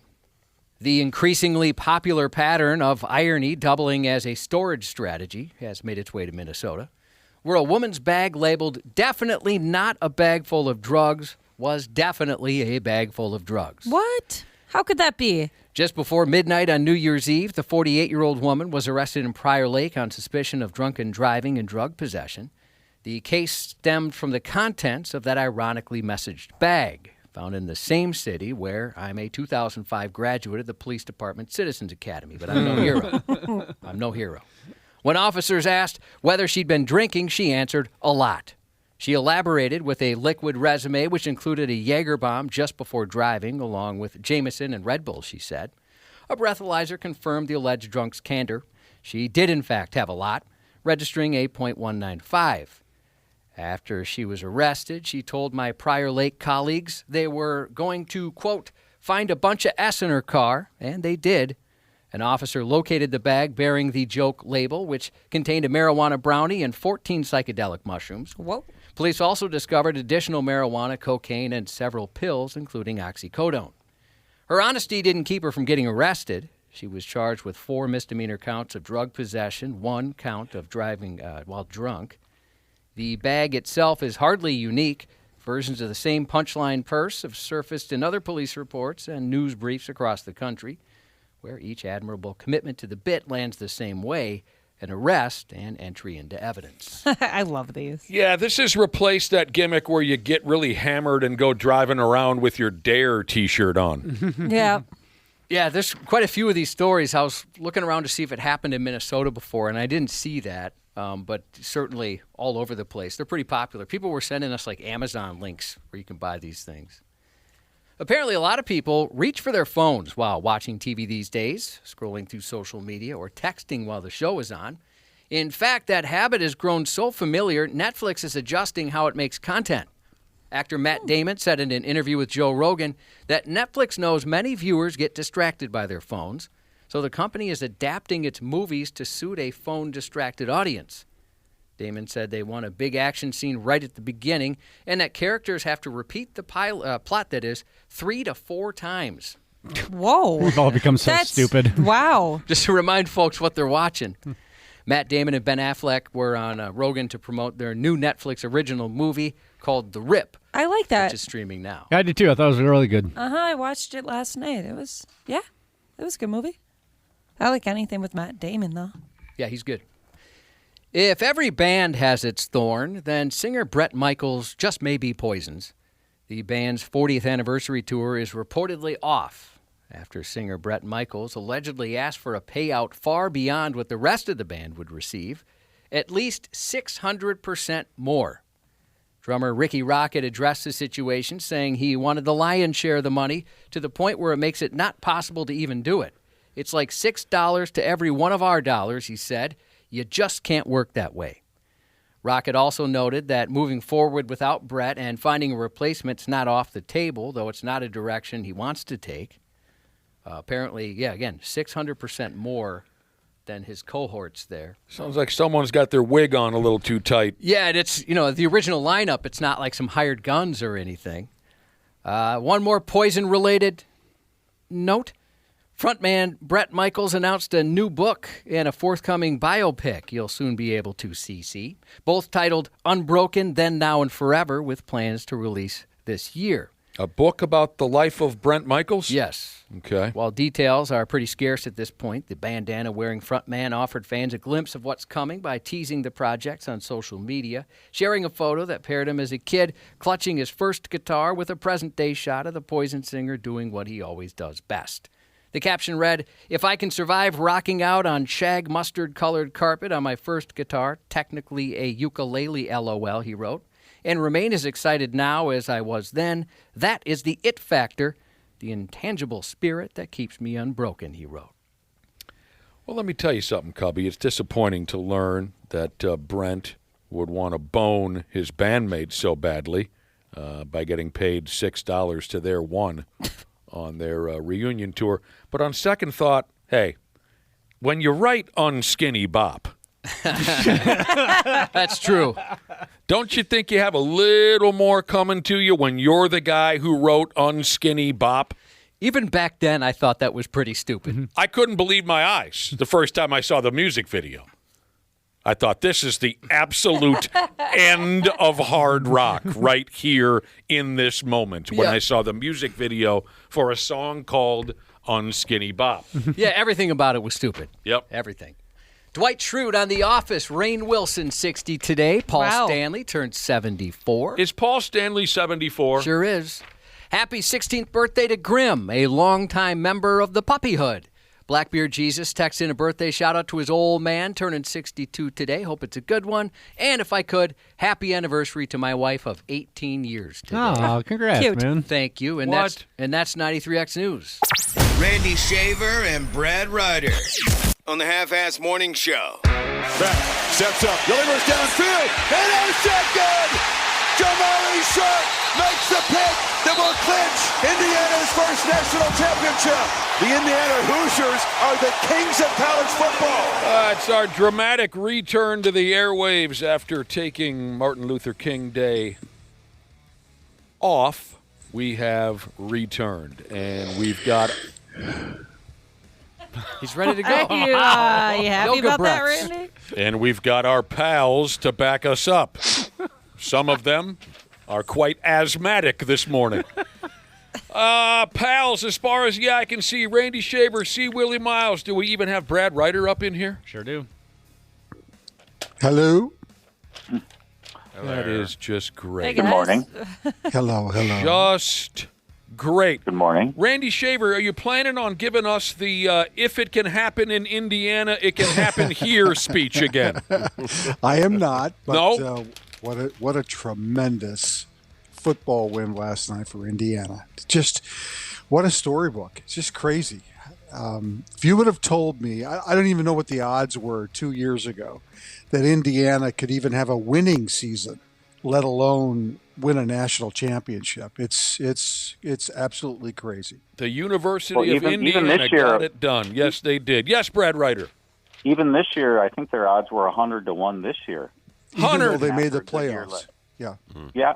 After they had a good year last year, they were still 100-1 going into this year. I'll be damned. I think one of the secrets, and there's many of them that allow Indiana to do this, but maybe a lot of college football programs will now look at this, is that the NIL is allowing these programs to keep players longer if they want to because they're getting paid. They're not in a hurry to leave. And Indiana's roster is older. I think they average like 23, 24 years old. So that might be the way of the future for some of these college football teams, only because the rush to the NFL for some of these players isn't necessarily there anymore. In fact, it's not there anymore because of the pay structure of college football. What do you think you were worth, C. Willi Myles, when you were playing for St. Cloud State University? What should they have paid you to play there? I mean, I was worth more than they was giving me. I think the statute of limitations ran out. Maybe some back pay. But back then, I don't know, man. It didn't cost much back in the day. If I'd have got $500, I'd have been fine. $500 would take you a long way at Yeah. St. Cloud State University in 1977. 77. Yeah, a week. Free entry to some of the college bars probably was enough. Yes. Yeah, $500 a month would have been that'd been like heaven money. God. I remember when I was up there, if I had a 20 in my pocket, I thought, well, I got the weekend nailed. A 20 was about all you needed up there. Yeah, it's true. But anyway, the University of Indiana Hoosiers won the college football national championship last night, their first ever undefeated season, all this and all that. What a hell of a deal. Miami was tough, especially in the second half. University of Miami was tough. If I can say this, that was probably one of the best championship games I've seen in a long, long time. I agree. Honestly, was a good one. It was a great defensive game on both sides, and you got to root for a team like Indiana. I mean, you just had to. I didn't like to, but I did. It just goes, goes to show how many things have to go exactly right in a season like that for them to have an undefeated, not only win the championship, but have an undefeated season. You go back to that Penn State game, and they had to go 90-some yards to win that game in the last 2 minutes, and that guy gets his foot down by like an inch in the back of the end zone, or else they lose that game. And then last night, too, if they don't block that punt, right. I mean, the guy gets his hand up. I mean, if that's a foot to the other side and he doesn't block that punt, they probably don't win that game last night either. I think you also have to admire the guts that Cignetti showed, especially on that when they were up by, I think, a field goal. They decided to go for the touchdown on 4th and 5, and they run the draw play with Mendoza. But just the understanding that the field goal probably wasn't going to be enough, that they're going to have to try to get a 2-score lead with about 9 minutes to go to have a fighting chance to win. And he does it, and he goes for it. It's, pretty impressive. They just made some all huge around. plays, Indiana did. They made some huge plays. What a friggin' deal. But Brad Ryder's right. If it wasn't for that block punt by the Hoosiers, maybe they lose that ball game, and that story ends terribly. What it do, Jesus has texted in on the current state of college sports, and he said if he was getting paid, he would stay. He wouldn't be so antsy to jump up to the professional level. He said he'd stay for one reason: D1 babes. Division I quality babes, he said, is why he'd stay playing college ball. And you've got a much more fighting chance with those D1 babes because you're getting paid. Word. That's right. Better date nights. Yes. All right. So that ends the college football season. Now we're all set up for those conference title games in the National Football League playoffs this past Saturday. The Denver Broncos beat Buffalo at home in overtime. Very dramatic stuff. Yes. The Seattle Sea Donkeys beat the 49ers brains in. Sunday, New England defeated Houston, and the Los Angeles Rams took Chicago out the playoff. She went to overtime, and the Rams got it done. The last-second pass play that the Bears used to tie the ball game was what everyone was talking about. It was totally mental. Just crazy. So go ahead. Spill your guts on what you saw over the weekend with the National Football League. Well, first of all, I'm shocked that Buffalo fired their coach. I just don't. Who could you find right now in the coaching climate that can do a better job? I understand they didn't get where they were supposed to go, but man, they've won 90 and lost 30 in the last 8 years. I mean, they're in the mix every year. It's just insane that he would lose his job. You fire a guy when the top two coaches are already off the board. They're already off the board. Right. Yeah. So, exactly. Cam Newton's available. Yeah. It's not like they fired him to go after John Harbaugh. No. Because he was already taken. Yeah. But you guys know the gimmick now. No, I get it. And he's been there 8 years. And so I understand that they felt like they needed a new voice. Or whatever it is. A new direction. It's all crap. It's all crap. I think he'll end up at a place right away, which because he's just too good a coach not to coach right now. Tom Pelissero just tweeted that he's got an interview with Pittsburgh on Wednesday. I think he's a great fit for Pittsburgh. The Buffalo Bills gassed the coach after they lost to Denver. I actually think that Brian Flores is a great fit at Pittsburgh too. So we'll see what happens there. That touchdown pass by Caleb Williams to tie the game was the most insane play I think I've ever. I jumped out of my seat. Same here. Absolutely was like there. Especially when he started to run backwards like Fran Tarkenton. I thought they were done. It looked over. There was just it was over. It's one It was thing done. to heave it up into the end zone like that, and we've seen quarterbacks do that all the time. But you're running backwards. Yeah. Your momentum's all going away from where you're throwing it. He threw the ball 40 yards on his back foot. Right. 4th and 4. The man in motion. Williams sprinting for space. In all kinds of trouble. Put it up for grabs to the end zone. Touchdown! He got it! Boom. Touchdown! They've done it again! Unbelievable! I literally started calling the Chicago Bears the cardiac kids this year because they did that game after game after game where they're not out of it, man. They're just not. Now, when he released that football, I thought, as it's traveling through the air, there'll be 8-10 guys reaching for this pig, right? It'll be intercepted. There'll be 8 or 10 guys reaching up into the air for this pig. What the hell were those 2 defensive backs for the Rams doing just watching that Chicago Bears stand in the corner of the end zone? They must have thought like the rest of us, well, this play's over. Yeah. Right. Don't make a stupid defensive mistake. But one of them could have been standing next to him. Just like a little bit closer. Absolutely. Just a little bit closer. They never saw it happening, man. They saw what most people saw, like, oh, he's throwing it away. Right. No, he's not. It was some great dramatic stuff. So now coming up this weekend, you got the Rams and the Sea Ducks. You got the Broncos and the Patriots. The Broncos. What a mess. The Broncos are going to have to play some unknown quarterback. That's so what a stupid. drag. He's not unknown. Oh, for Christ's sake, he is too. He's been around. Jared Stidham? Who's ever heard of him? Yeah, that's not a real college did he go to? It's as unknown as you can get at this point in the season. Yeah. At any rate, what a friggin' drag. So the Broncos quarterback, Big Nuts O'Malley, Nix. what the hell, Bo Nix, broke his ankle in that game against Buffalo. He can't play anymore.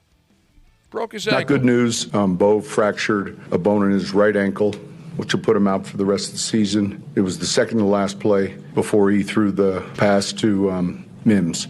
What a friggin' drag for that dude. Phillip Rivers time.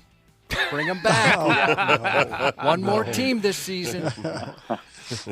Boy, I can't remember the last time I saw, a hot shot type young quarterback get the rug pulled out from under him like this. Yeah. On the brink of the AFC title. Is he a rookie? No, he's a second year. Second year. Yeah, he's the same year as J.J. McCarthy. Do we have to remind you? Yeah. Breaks his ankle the game before, right on the verge of the AFC title game. So now whoever Jared Stidham is, he'll be the starting quarterback against New England in the title game. Stidham will try and join Frank Reich as the only quarterback to get his first start in the playoffs and win. Since 1950, I think 6 quarterbacks have started a postseason game after not starting a single game in the regular season. Only Frank Reich, which is one of the most miserable, gut-wrenching, disgusting memories I have of ever watching a sporting event, when Frank Reich and those prick Buffalo Bills beat my Houston Oilers in that friggin' colossal disaster in 1992. Wow. You might need to sit down and talk to somebody about that. Hey, Dana, if you can jump on the Buffalo Bills bandwagon for no reason, I can still be mad about a game that happened in 1992. About a team that you jumped on the bandwagon for. No.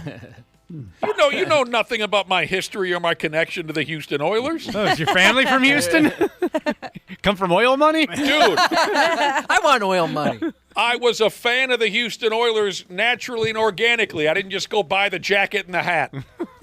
Okay. I love that you're the sports police. They have so many different rules about how you can and cannot like a team or celebrate or not celebrate. Right, you're just doing the same thing to me.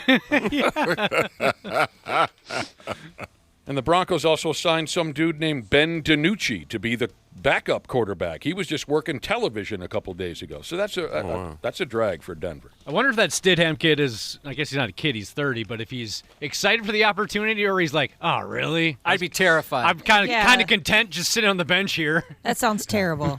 Isn't he hard not to pull for him? What's that? Yeah. Isn't he a former Patriot, too? Yep. Yeah. Yeah. What did you say, Brad Ryder? Hard to not pull. I said it's going to be hard not to pull for him. For Jared Stidham. If you don't have a rooting interest in the game already, it's going to be hard to not pull for a guy like that in this game. No, it won't. Okay, sure. Okay, all right. See, Willie's doing just fine. No, I guess not. I guess not. I'm cool. I don't care either way who wins exactly. I'll root for the guy if you say so, Brad Ryder. Sure. But you're going to cheer for Sam Darnold, aren't you? Oh. Well, yeah, in the other game. Yeah, he's in the National Football Conference. Yeah. Now back to that. Gotta love Sam Darnold, man. Yeah. That would be a lot of fun. If Sam Darnold won the whole thing, that'd be a lot of fun. Yeah. That mean the Vikings just kind of shut up, Shaver. You guys can kind of get in on that deal on this show. Good say that a few times. Now that Chicago-LA game, cold ball game. Yeah. The other night, some Rams players were putting cayenne pepper in their socks to warm up their feet. I don't know if I'd heard that one before. Yeah, I didn't know that too.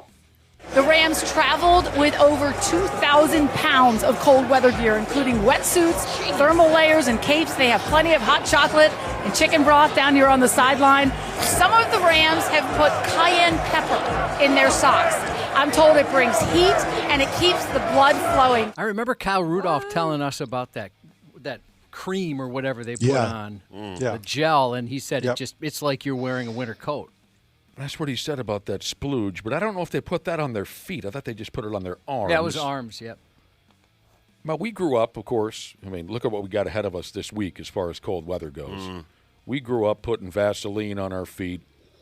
I'm trying to think of some others. Were there any other things your mothers and fathers did for you when you were a little kid running around playing hockey and whatnot? I remember the Vaseline on the feet. I remember my parents taking newspaper bags and put them inside the boots as a liner so snow couldn't get in. That is so smart. Mm-hmm. You're like little plastic bags. Yeah. Yep. Right. We put Vaseline. My parents would put Vaseline on our faces. We had a long walk to the bus stop. You must have loved that. Well, so when shiny. I got old enough to get embarrassed, I was embarrassed. Just I mean, I'll tell you what, glistening. it works. That keeps the wind off your face. But yeah, we'd come like monsters. All greased up. Yeah, we're Vaseline monsters. Hey, baby, you want to smooch? Oh, I didn't have that problem. Meaning there was no chance it was going to happen anyways. Josh walking onto the bus as a sixth grader looking like he just won an oral sex contest. Which, by the way, I could place in the top 5. I bet you could. Good Lord. I'd never heard of the cayenne peppers or cayenne, how did I say it? Peppers? Sprinkling cayenne pepper into your socks. You should try it this week. It's going to be a week to try it. I suppose. I hope to not spend enough time outdoors to where I... Yeah. Really? One wire nut Jesus, thank you. He said Cal Rudolph was talking about something called warm skin. Yeah. He said it's amazing and it's a Minnesota product. Did not know that. Of course it is. I'd have to, yeah, we know cold. Right. So the players for the Rams said it worked. It kept their feet a little warmer than usual for whatever what was it, 8-10 degrees there Saturday night. They say just don't overdo it. It can end up burning your feet. Yeah, I would think so. It stains your socks red. They showed some of the socks. Yeah, they look pretty bad. Steelers fan Jesus said he's headed up north for some ice fishing this weekend. He's going to put some cayenne peppers in his boxers like a real man. That's how men do it. Dude, be a man. Oh, man. Now back to the Sea Ducks. They'll be without, we mentioned the Broncos will be without their starting quarterback. The Sea Ducks will be without their leading touchdown scorer for the remainder of the playoffs, a running back named Zach Charbonnet. Mm-hmm. He blew his ACL, smooth out. Wow. That's too bad. Passed away. Rest in peace. Those deadly ACL injuries. Terrible way to go out. Do we need to cover all these friggin' coaches going this way and that way? What did we say so far? I don't remember. Well, I think John Harbaugh is the big one. He goes to the Giants. Go ahead. Stefanski resurfaces with Atlanta. Sure. But I think the rest of them are kind of, Robert Saleh, it sounds like, is going to end up in Tennessee. I think the rest of them are still kind of up in the air right now. Yeah, there's still 6 or 7 jobs open. The Dolphins hired a coach. Oh yeah, that's right. Halfley, the Packers. Never heard of him. D coordinator. All right. Is that everything football-wise? And of course, the Buffalo job is open now too. So football. Anyone got any final thoughts on football? I think both these games will be fun to watch this weekend. It's just fun to have different teams other than Kansas City and stuff like that. But one of the different teams is New England again. Yeah, but that's okay. It's a different New England. No Belichick, no Brady. I can live with it. It's not the same New England. I can live with it. Team. Yeah, their fans are obnoxious. And Drake May's fabulous. So the 2 MVP candidates are both playing this week. So it's great. Did a Buffalo Bills fan just call Patriots fans obnoxious? Yeah. Wow. You don't see any issue with that? Right. No, I don't. The irony. I'm picturing you saying that on your way down to bust through a table. Right. But that's obnoxious in a fun way. They're just New England fans are just pretentious douchebags. There's no question that massholes have their own problems. Yes. I can't argue that. But, Josh pictured you saying that while jumping through a table that's on fire. I pictured you saying that while pointing and laughing at a rubber dildo on the football field. It's a different kind of obnoxious, you say. Yes, absolutely. Over the long holiday weekend, the Pigs won an overtime game in Buffalo, and then last night, playing against the Toronto Maple Leafs, our effing homeboy Marcus Foligno made a point to go out there and give us something to talk about. Wow. Tired of us busting his balls for scoring meaningless goals. The prick scored 2 legit goals. He did. On the power play. Yeah, one on the power play, which is amazing. He scored 2 goals in a big 3-goal second period for the boys. And then, I'm convinced, just to be a dick, he wrapped up his night with a friggin' empty net goal to make it official, his first NHL hat trick, and the Pigs won. For the hat trick. He's got it. First career hat trick for Marcus Foligno here in Toronto. And his team is back up by 3. I understand his folks were in the crowd.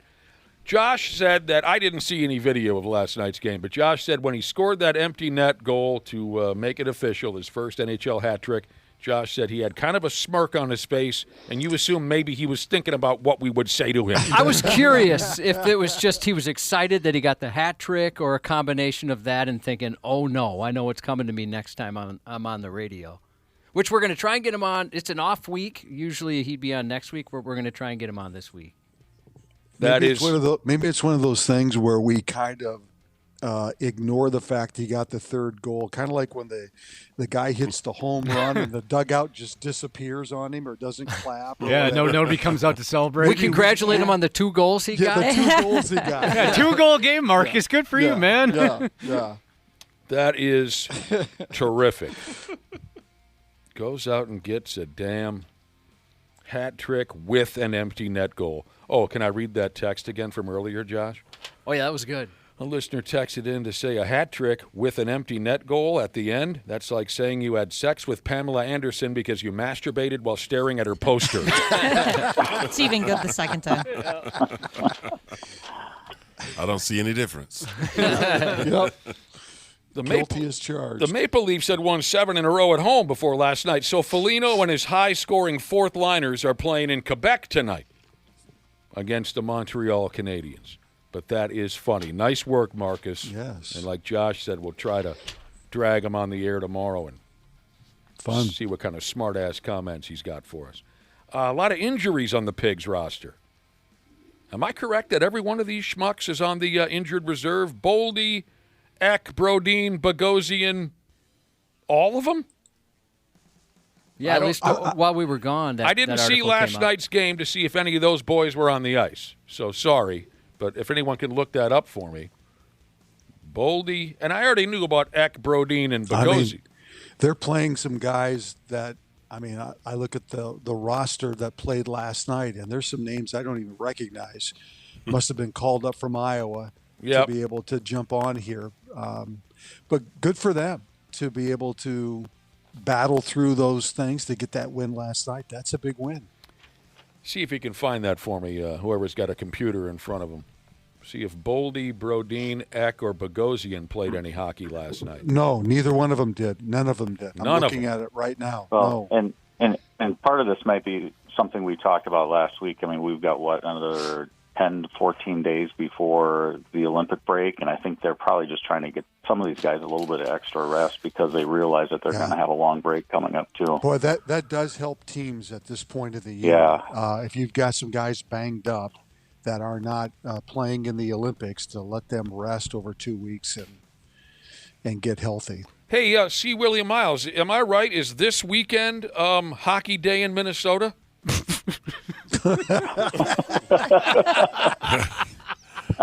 I'm gonna. Can I phone a friend? Make a telephone call if you have to. Call my buddy Matt. He would know. Oh, people are saying that Foligno got the Gordie Howe hat trick in Buffalo. I didn't see the Buffalo game, so congratulate. We'll ask Marcus about this tomorrow or next week. Sorry, I missed that one too. I think I'm right. Is that right? Is it hockey day in Minnesota this weekend? Sure looks I like haven't it. even heard Would make anything about it. sense. They're playing in Hastings? Yeah, down in Treasure Island. Oh, yeah? It already got going, right? Casino. I don't know. It goes from the 17th through the 24th. What the hell's the day today? 20th. What? So it's going on now? What's going on now? They're playing So it's It's happening, man. so it's like a hockey week? Yeah. Oh, I had no idea. Yeah, okay. Well, there you go. Oh, and speaking of, so this Saturday, it used to be just one day. That's a lot to keep track of. Okay, hockey weekend. This Saturday, the Pigs host the Florida Panthers. And Marc-Andre Fleury, Alex Goligoski, and Eric Stahl are the latest old-timers who are signed up to attend their latest 25th anniversary party. You know how they're doing that all year long, right? Yeah. 5, 6 of these to celebrate their 25th anniversary. I think the boys are going to get out on the ice and give a wave and maybe sign some autographs before the game and whatnot. Fleury, Goligoski, Stahlski, all going to be hanging out. So that's right. They put a nice rink there at the casino, and boy, I wonder if it. Well, Jesus, it's going to be brutally cold on Saturday. Yeah, that sucks. So it's outside. Yeah, it's out. Yeah, that's how they do the outside game. Right? Yeah. I know. I mean, it's already. You need a little cayenne pepper in your shorts. Yes, I know you that. will. That's Warm right. skin. Yes, you Good will. Lord. I had that just dawned on me. It's going to be like kill you dead cold Friday. Yeah. high of -5. I wonder. That's I wonder though. Will they still play? Because if it's under the high school league rules, there's got to be a cutoff weather temperature where you don't participate outside. No, it's hockey, man. You gotta play. Well, I don't know though. You on ice? Do you have to? You're on ice. I don't know. That's a good question. I can tell you this I mean, much. they'll cancel cross country ski events and things like that if the temperature's too cold. All right, people are telling me that this hockey game Saturday is not at the casino. I don't know. It's probably downtown Hastings. We'll get around to it. Sponsored by Treasure Island. I thought we had till Saturday to prepare for this, and I'm told that it's already started. It's going on. What I can tell, according to the schedule I'm looking at, there's a varsity boys game there tonight, and there's been varsity girls and boys games there the last couple of days. All right. They stretch it out. Wherever they host the game Saturday, which is the big day, good question. Do you really make these kids go skate around when it's 35 below zero? Yeah. Do you make parents and I sure hope cheerleaders and not. what? I mean, come on. Does anyone remember 10 years ago or so when they had it up on Lake Pekagama in Grand Rapids? Remember like it was yesterday. Nothing? I don't know. No, heck no. It was absolutely brutal. brutal, wind blowing sideways 45, 50 miles per hour. I know for sure a buddy of mine who's got a cabin on that lake rode his snowmobile to the rink and watched about 5 minutes of hockey, but he couldn't stand it. And this is not a SAWFT sumbitch. This is a dude who, Josh knows him, House. Oh, that's a tough guy. He bought me a Shirley Temple once. Yes, he did. Sounds like a tough guy. And it was like out of a movie where a bartender came up to me. He's like, "Hey, the gentleman across the bar ordered you a Shirley Temple." Wow. And I turn around and there's House. That's romantic. I love that guy. I mean, and he said there was no reason to make those kids play in that. It was, the rink was right off the lake. It was just terrible. Yeah, who is it for at that point? Everybody's miserable. Yeah. So I don't know. Now that we're talking about it, good question, Randy. And we'll get to the bottom of this hockey day thing by the end of the week for sure. Where it is and whether or not they play the games. The Timberwolves lost a couple tight ball games over the weekend. Friday night at Houston was interesting when you consider the two teams collectively missed 29 free throw attempts in that ball game. That's insane. Saturday night, the Wolves played at San Antonio, made a terrific comeback, lost by 3 points. Anthony Edwards scored a career-high 55 in that one. I'd be A1 from day one. They play tonight in Salt Lake City. And I think the Jazz are coming off some huge win. I forget who they beat, but the Knicks, I think, where the Knicks got booed off the court. Was that yesterday? Was it yesterday? I'm going to go along with it. There was a game where the Knicks just basically got pummeled. I know they played yesterday. The Knickerbockers played yesterday. I don't know. They played Utah. Yeah. Jazz played the Spurs last night and lost. Okay. Yeah. Right, there you go. Okay. Different team then. Dallas. Dallas is who the Knicks got blown out by. That's right. Okay. Gotcha. Oh, Jimmy Butler tore his ACL. He's all done. What's up, Twin Cities? This is Jimmy Butler. You're listening to the Half-Ass Morning Show on 93X. You got more time now to come on the air with us. Yes, he does. Give him a call, Brad. Yeah, Golden State's cooked. That does not help them. Although the good thing is it happened before the trade deadline, so they might be able to figure some things out. But Jimmy, back to Anthony Edwards. He didn't make it as a starter in the NBA All-Star game, but he'll get selected as a reserve. Yeah, for the game. He'll get it done. What else is going on here? Josh, did you like the video of the Kansas high school girls basketball game where the referee stole the show? Oh, my God, that was so bad and hilarious at the same time. Is this up on our website? You have to keep going for me. The Kansas. You'd know already. No. Willi Myles has got to get a look at this. Randy Shaver, Brad Ryder.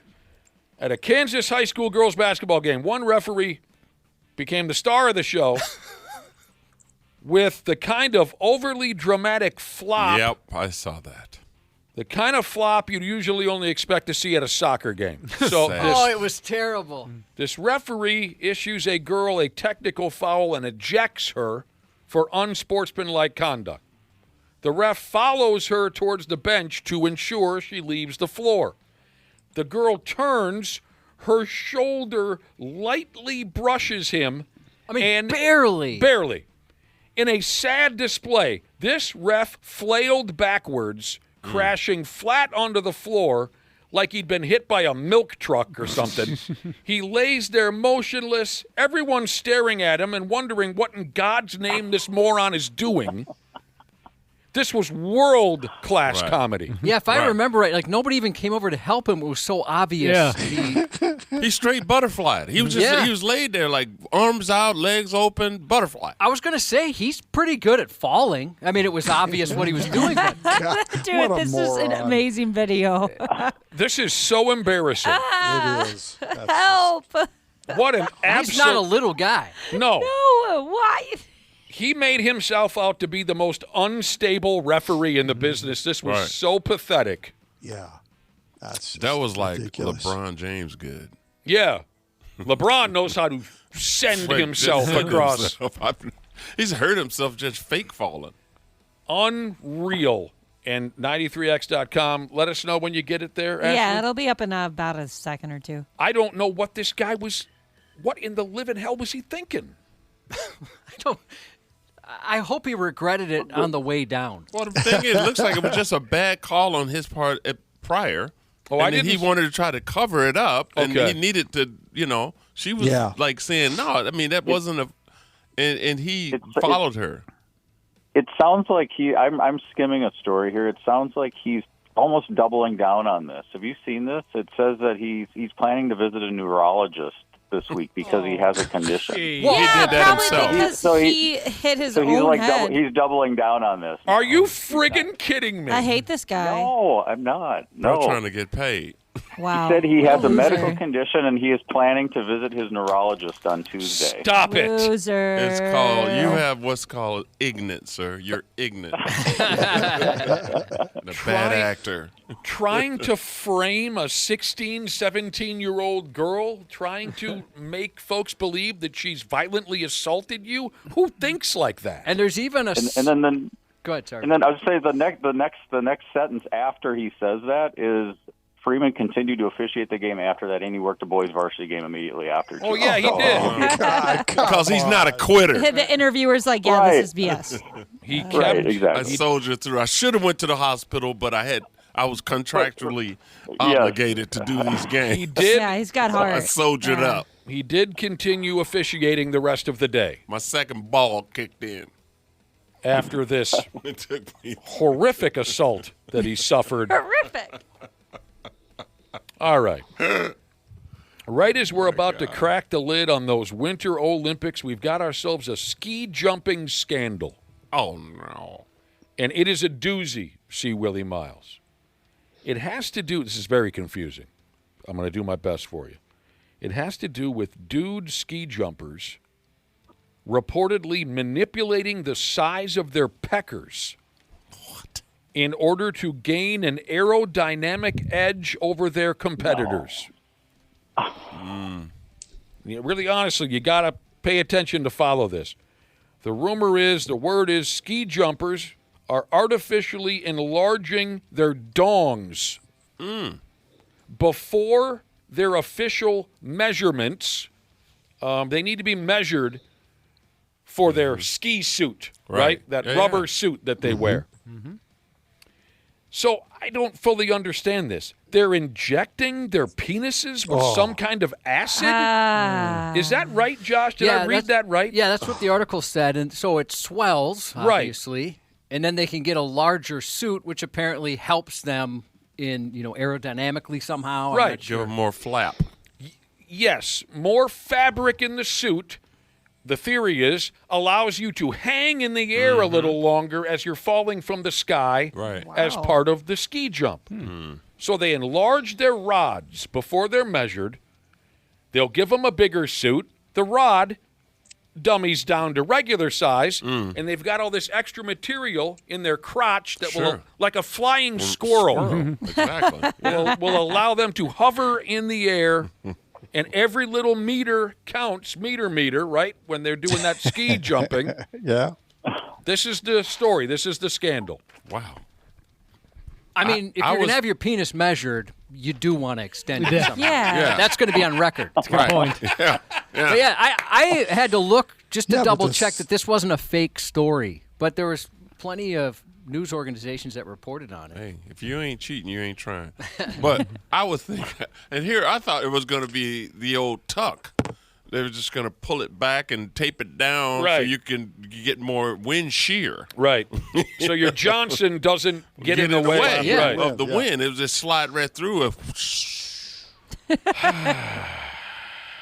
But hey, I get that concept. I don't know who came up with it, but whoever did, it's like, and just the guy that came up with it, just holding your dong in his hand so he could just put a needle in it. Oh. He's very convincing, whoever this person is. I don't know if I could be talked into that. No. Here's what I'm going to do. You shoot. No, you get about 8-9 more meters, buddy, if I'm telling you. Just going to take this needle, it's only about 4 or 5 inches. I'm going to shoot a little serum up in there. Yeah, I wonder if there's a mathematical equation here, like 1 inch per meter or something. Right. They can tell how much bigger it's got to get down there. Right. There's no metal worth stabbing yourself in the Johnson. Right. And he's telling the other guy, well, the last guy took, he took a whole tube, so you might want to tube up. Tube up. No specific athletes have been formally accused or charged in connection with these allegations. But I can tell you this. Norwegian ski jumper Halvor Egner Granerud. He's one of the best in the business, and he's uncircumcised. He said he was stunned by these claims, and he calls the whole schmear completely absurd. He's never heard of anything like this. He says the notion of injecting substances into the penis to gain an advantage sounds extreme and is not something he believes is happening in the sport. I got a buddy who ski jumps. I'll have to ask him about it. And I'm a natural Yeah. 12-inch. Hey, do you put needles into your penis? Well, he actually qualified for the Olympics forever ago. But Is this that guy we got naked with in that island? No, totally different guy. There was one guy we got naked with. Yeah, no, this guy I've never been naked with. And he still runs he runs the ski jump out in Bloomington. He's still very much involved in it, but apparently he's kind of a risk taker, as you can imagine somebody who ski jumps might be.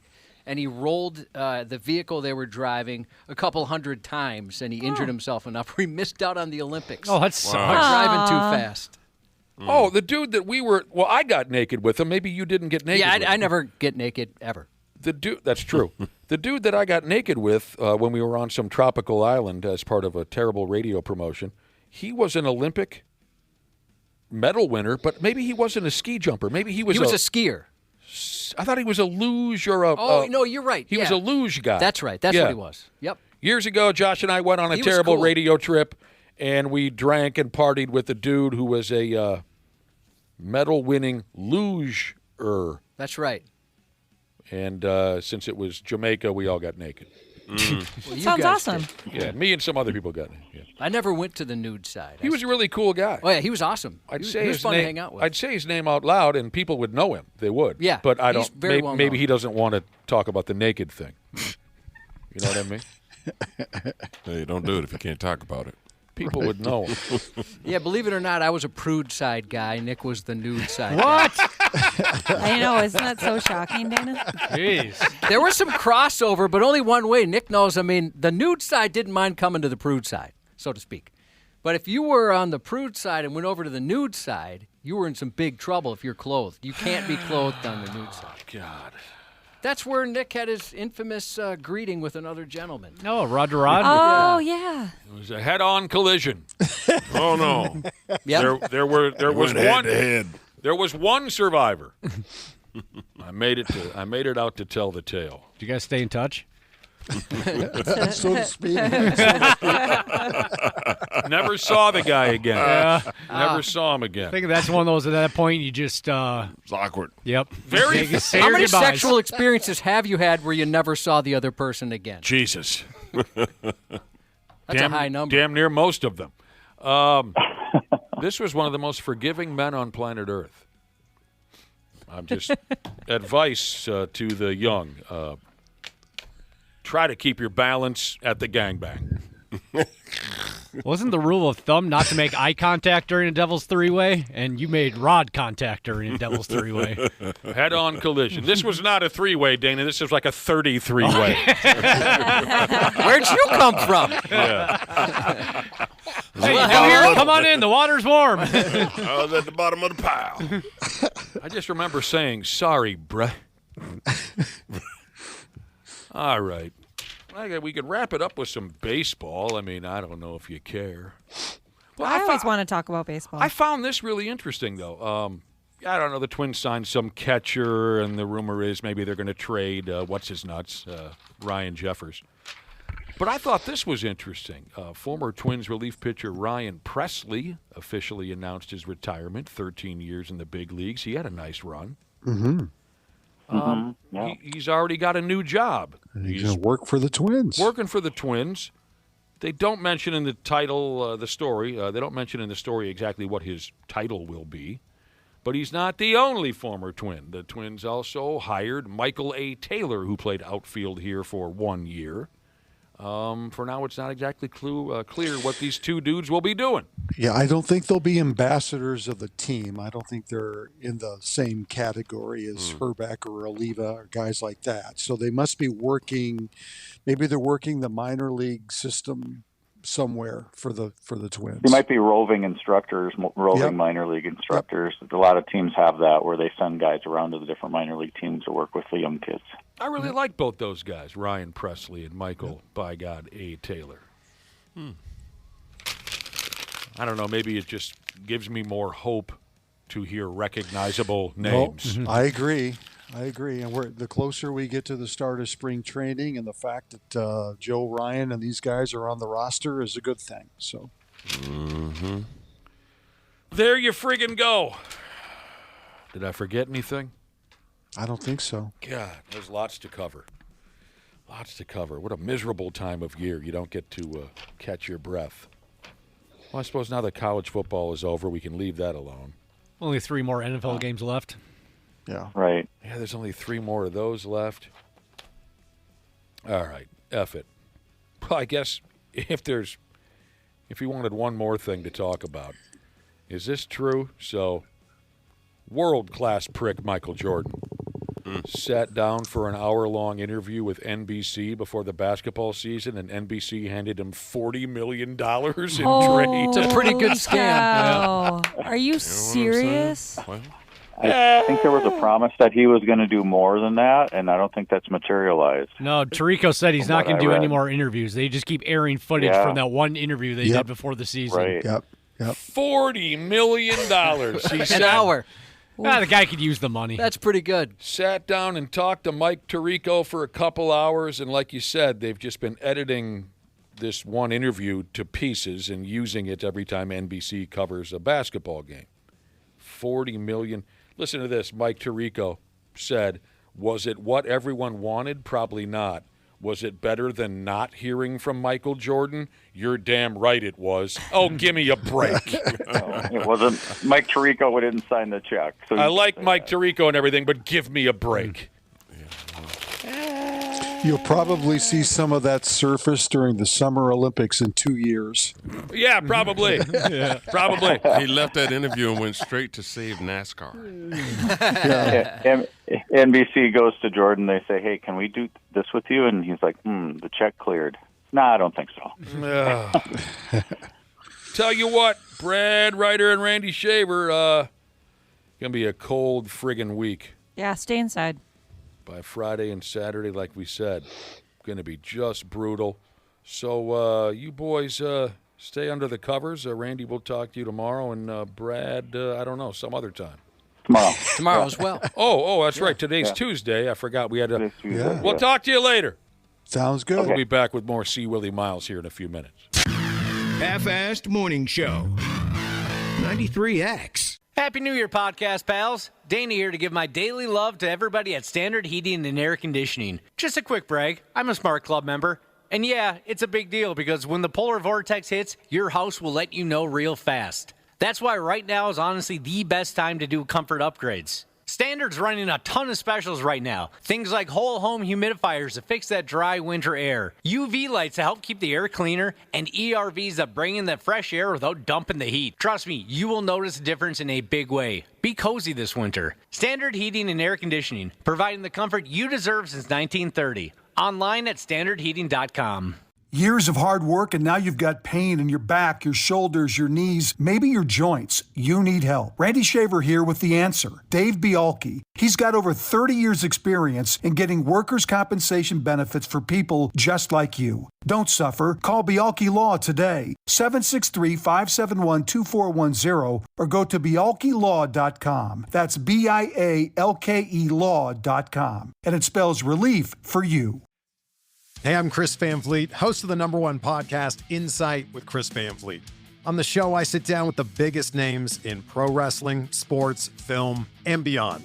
These are real, long-form conversations that go behind the scenes and beyond the headlines with people like John Cena, The Undertaker, Cody Rhodes, and more. We talk mindset, motivation, and what it takes to succeed. This is Insight with Chris Van Vliet. Follow and listen on your favorite platform. The 93X Half-Assed Morning Show. Dudes, welcome back to the 93X Half-Assed Morning Show. Our wonderful special friend C. Willi Myles is in the room as well, hating the cold weather. Yep. Dreading what's to come later this week. Oh, my God. Thanks for making it in, C. Willi Myles. Absolutely, man. Oh, boy, we said something or another earlier about ice fishing, and our text machine went sideways. Absolutely sideways. Dana's never been in an ice fishing shack. See, Willi Myles, you ever tried? Once. Huh? Once, and I did a show about it, and I've been touring with it ever since. Oh, you got a story about it? Oh, my God. It was my freshman year. It was, the guys that were responsible for me took me on ice fishing, but you don't take a black kid from Alabama, don't even know what ice fishing is, out ice fishing, and decide to get him into a little house that I thought was a shack.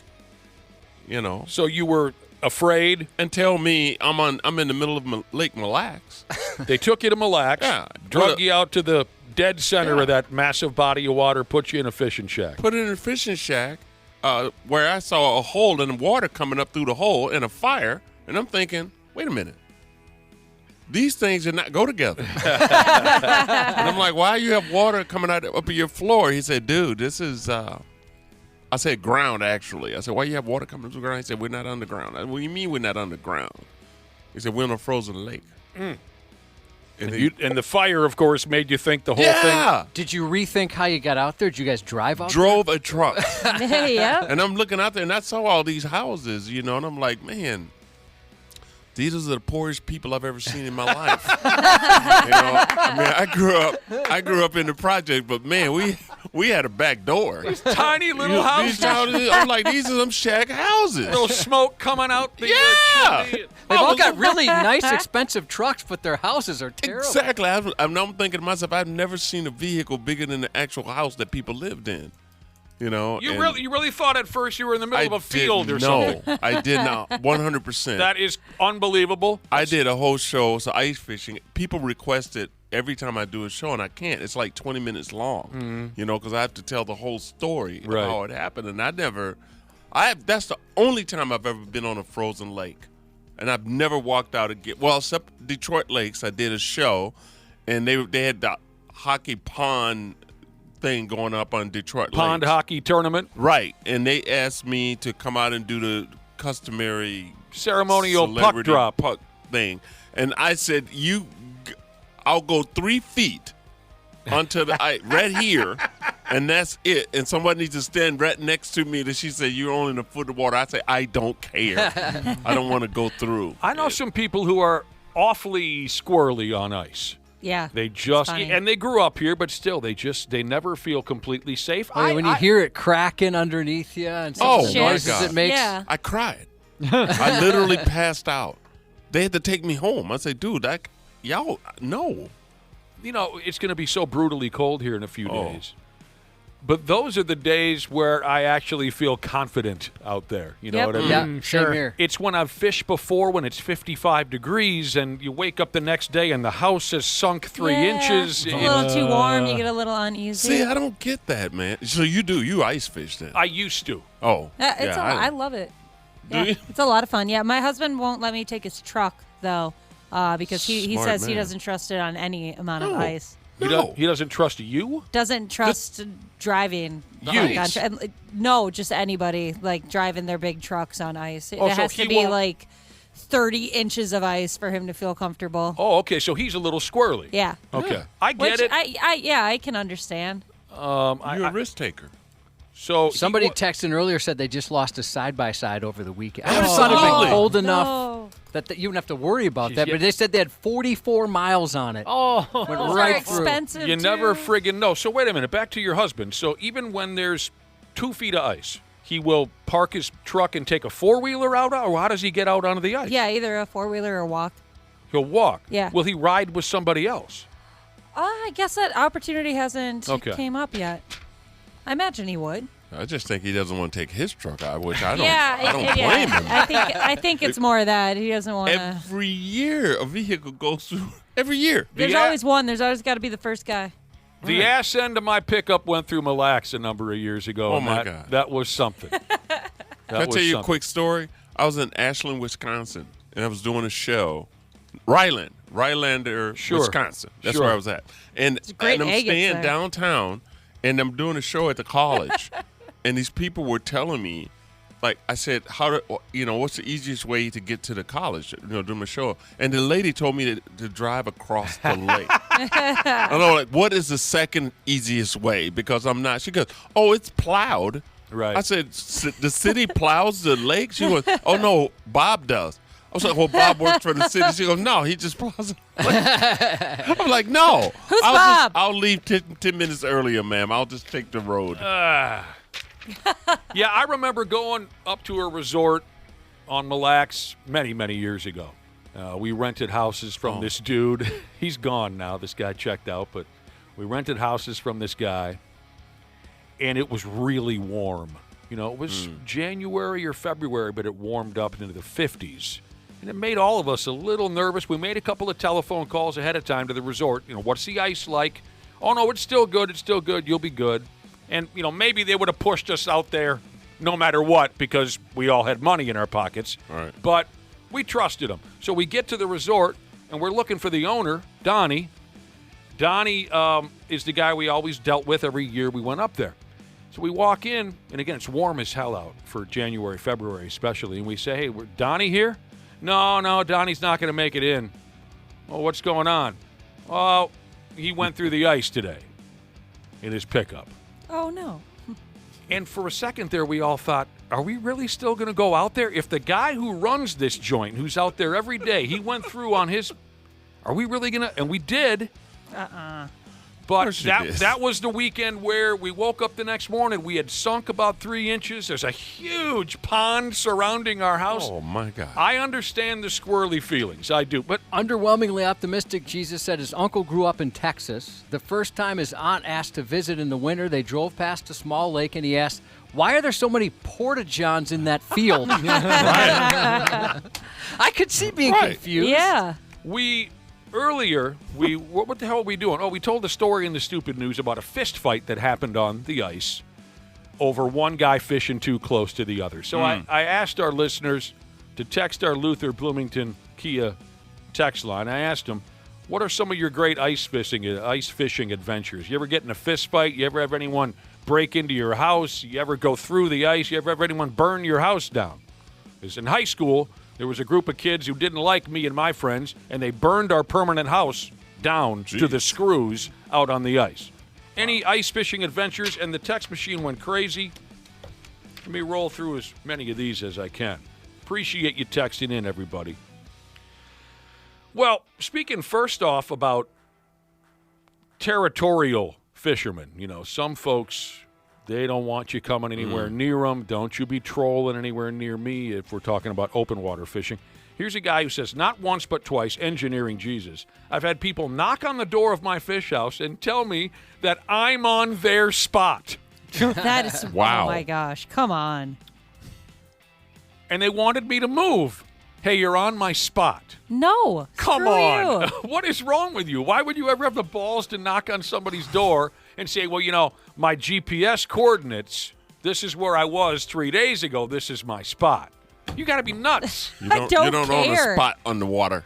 $10,000 sled, Josh. A listener of ours drove it out to, visit his buddies who were fishing, and he went through into 12 feet of water. Oh, we've seen that. He said he did recover it and without making the local news. Oh, that's good. Yeah, that's great. Yeah, we saw that. 2 brand new sleds go right through. Right, and you know where they parked it, see, Willie? Next to a sign that says, do not park your sleds here. That the ice wasn't safe. My God. I mean, some of yous, the way you behave, we asked for ice fishing adventures. Here's a listener who says, back in high school, and this must have been a long time ago, we used to take our pickups and crash through wooden houses that were on the lake. Oh, my God. What if there's somebody inside? In hindsight, he says, Dana, maybe we should have considered that someone might be inside. You could have killed somebody. Boy, they got lucky. Oh, my God. Maybe they didn't. Yeah.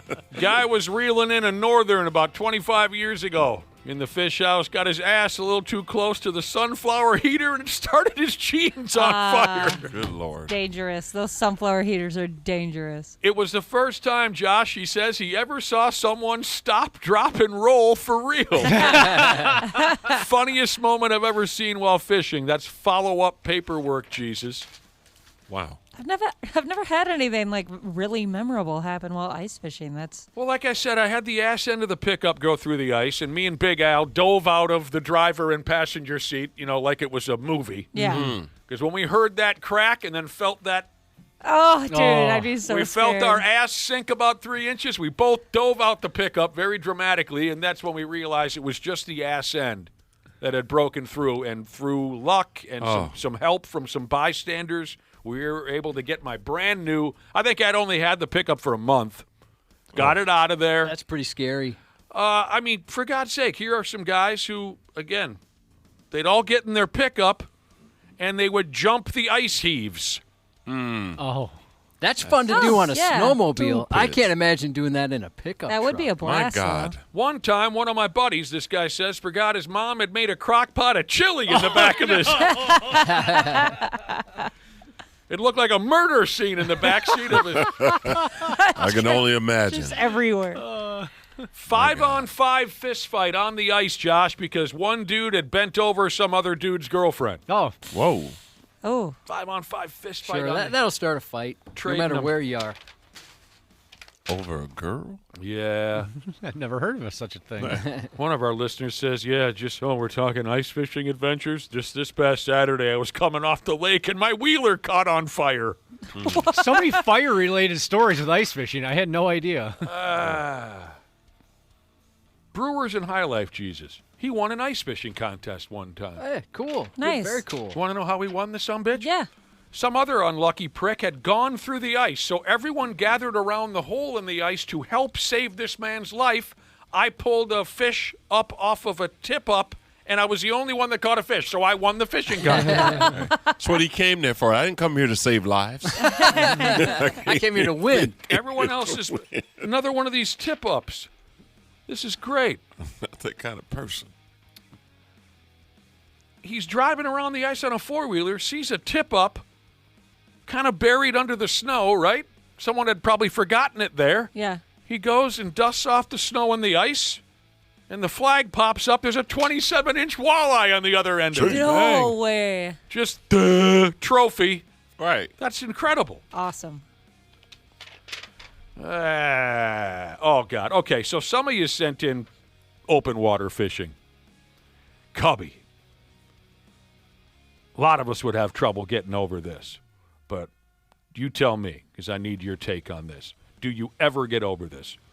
One of our listeners texted in to say I was at a boat launch, and I failed so miserably at backing the boat into the water. Some random guy came in, walked up, kicked me out of the driver's seat of my own pickup, and backed it in for me. Oh, you're his bitch now. I could see having to do the same thing. I've never pulled a boat. Have you? Yeah. Have you? I've never have. I mean, the only thing I've ever pulled was a landscape trailer. Never really anything significant. Backing that sumbitch up takes practice. It does. Yeah. But Ashley's right. Our listener now belongs to that man. Yeah, he owns you. You call him daddy. He owns you. Every time you see him. One of our listeners rolled his truck on Mille Lacs doing 70 miles per hour. What are you doing? Why are you going 70? What are you doing, bud? It's a bit icy out here for some reason. Oh, my God. Not gonna lie, you deserved it. You deserved that. These are so great. I'm so glad we started talking about ice fishing. He has an excuse for rolling his pickup, for driving 70 on the ice. I don't know if this is what he wants to use as his exact excuse for rolling it over. But he said he was jamming out to Testament. Oh, yeah. There's certain bands where you get a free pass. No. That's one of them. We used to think that nobody was looking, right, when you're out on the ice. And Right. we used to do that nonsense just faster than a son of a bitch across the, one time in Wayzata Bay, we're going about probably 70 across the ice and then launched ourselves up onto land, right? Mm-hmm. The ice heave and whatnot right on the shore. We launched, got air, landed at Wayzata Beach, There was a cop parked there watching us the whole time. For whatever reason, when you get out, even a wildly populated area like Wayzata Bay on Lake Minnetonka, you get the idea that nobody's looking. Right. You think it's a lawless, what do they call it on the bang boat, Josh? Oh, international waters? International waters. There's a few more of these. We got to take a break. But this is just outstanding. If you think you can squeeze it in, again, what's the greatest adventure you ever had ice fishing? We're at 651-989-9393. We'll get back to it here in a few minutes. Half-Ass Morning Show 93X. Oh, man. What do you think, Cubby? You want to go wet a line this afternoon? That does sound fun. It's kind of getting me in the mood. We've been talking ice fishing stories this morning. Tell us your greatest disaster. You know, did you get in a fist fight? Did you hurt yourself? Did you put your truck through the ice? This, that. See Willi Myles sitting in. See Willie. Tried it once, right? Just once. I didn't even try it, man. I was forced. So you sat out there, but you didn't fish? No. You immediately I curled up around the heater like a child. I wonder if you'd like going to one of the ice castles.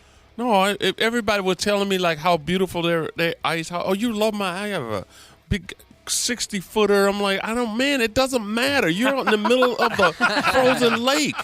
People always try to sell the ice house by saying, do. They're like, well, we got a TV, we got internet, we got a stove. I'm like, I have all that at my house already. Exactly. And my house, the heat in my house is set at the Bahamas. That's where I like to be in that type of weather, man. I'm not going to sit outside and watch a hook or flag pop up on a pole, man. Sure. No. I mean, we got piles of text messages. A lot of us, of course, head out and ice fish and have some laughs. Doesn't always go the way we'd want it to.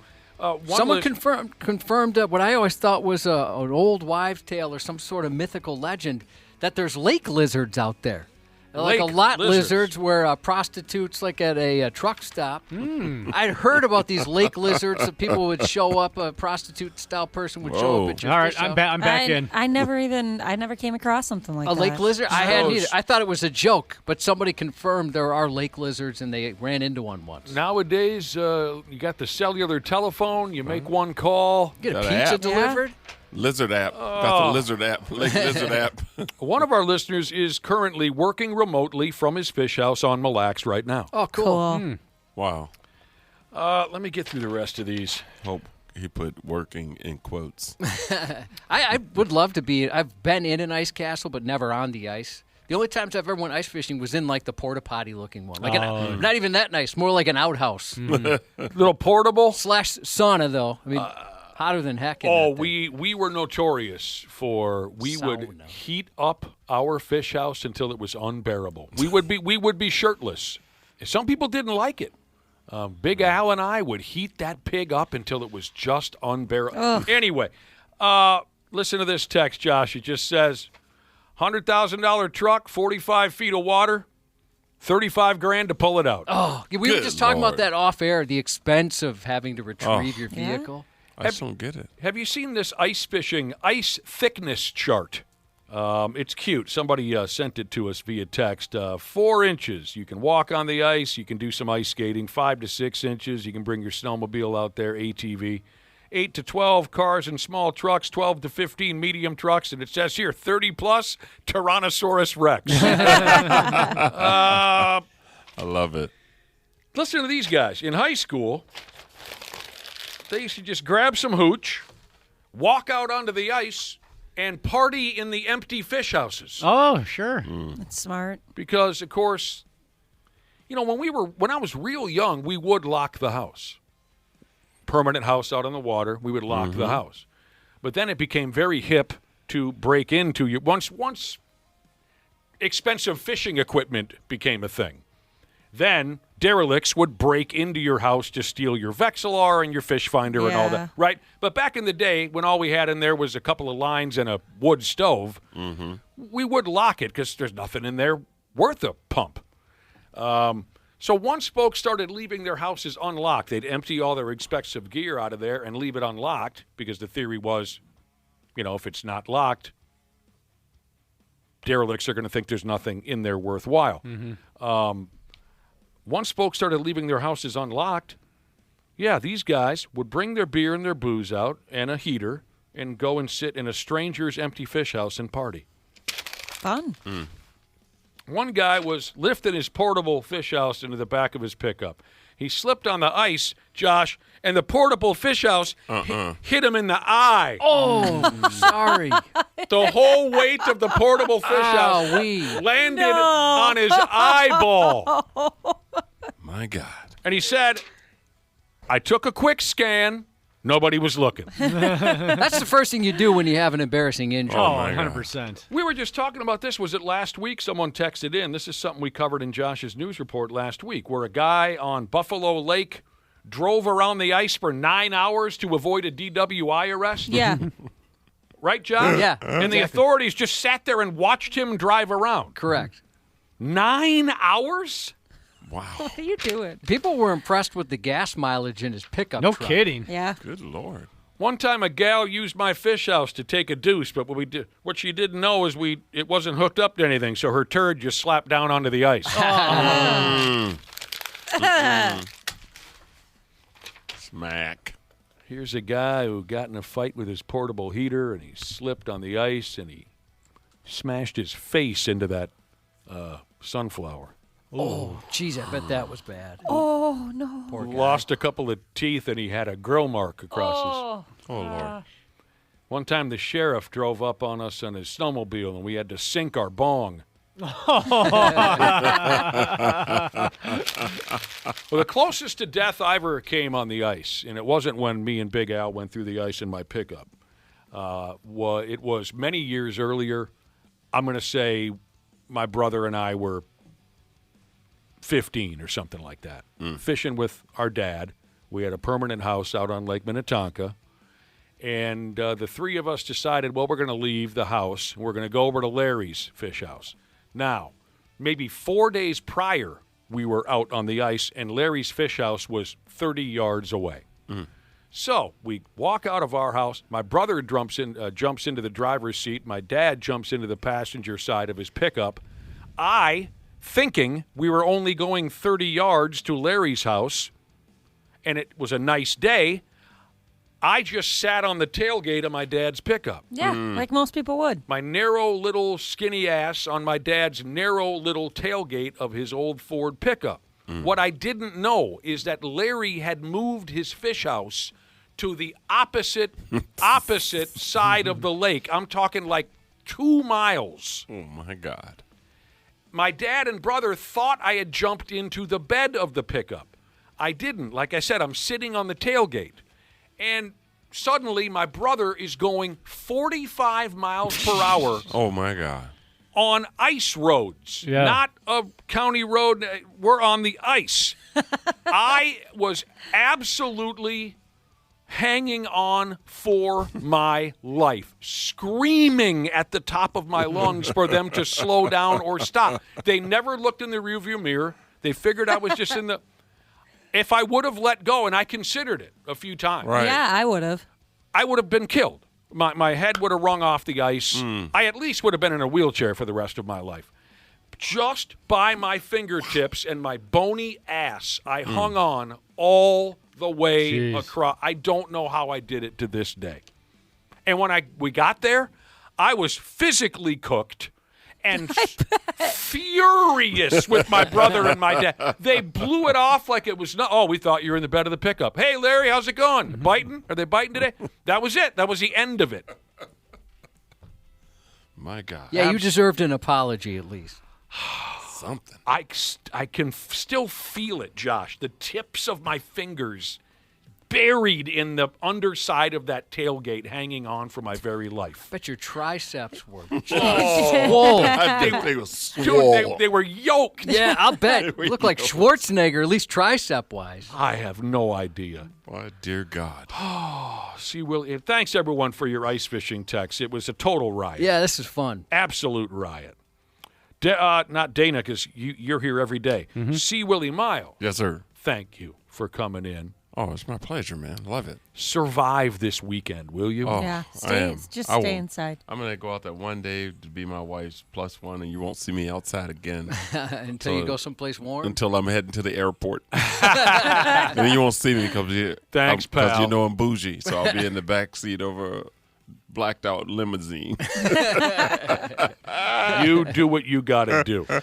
Before we go, though, best of luck to Chaos Coordinator Sheezus' mom. Chaos Coordinator Sheezus texts in a bunch. We love hearing from her, and her mom's going to have some surgery this morning. So just wanted to say good luck for your surgery and get well real quick. Half-assed Morning Show 93X. Happy New Year, podcast pals. Danny here to give my daily love to everybody at Standard Heating and Air Conditioning. Just a quick brag, I'm a Smart Club member. And yeah, it's a big deal because when the polar vortex hits, your house will let you know real fast. That's why right now is honestly the best time to do comfort upgrades. Standard's running a ton of specials right now. Things like whole home humidifiers to fix that dry winter air, UV lights to help keep the air cleaner, and ERVs that bring in that fresh air without dumping the heat. Trust me, you will notice a difference in a big way. Be cozy this winter. Standard Heating and Air Conditioning, providing the comfort you deserve since 1930. Online at standardheating.com.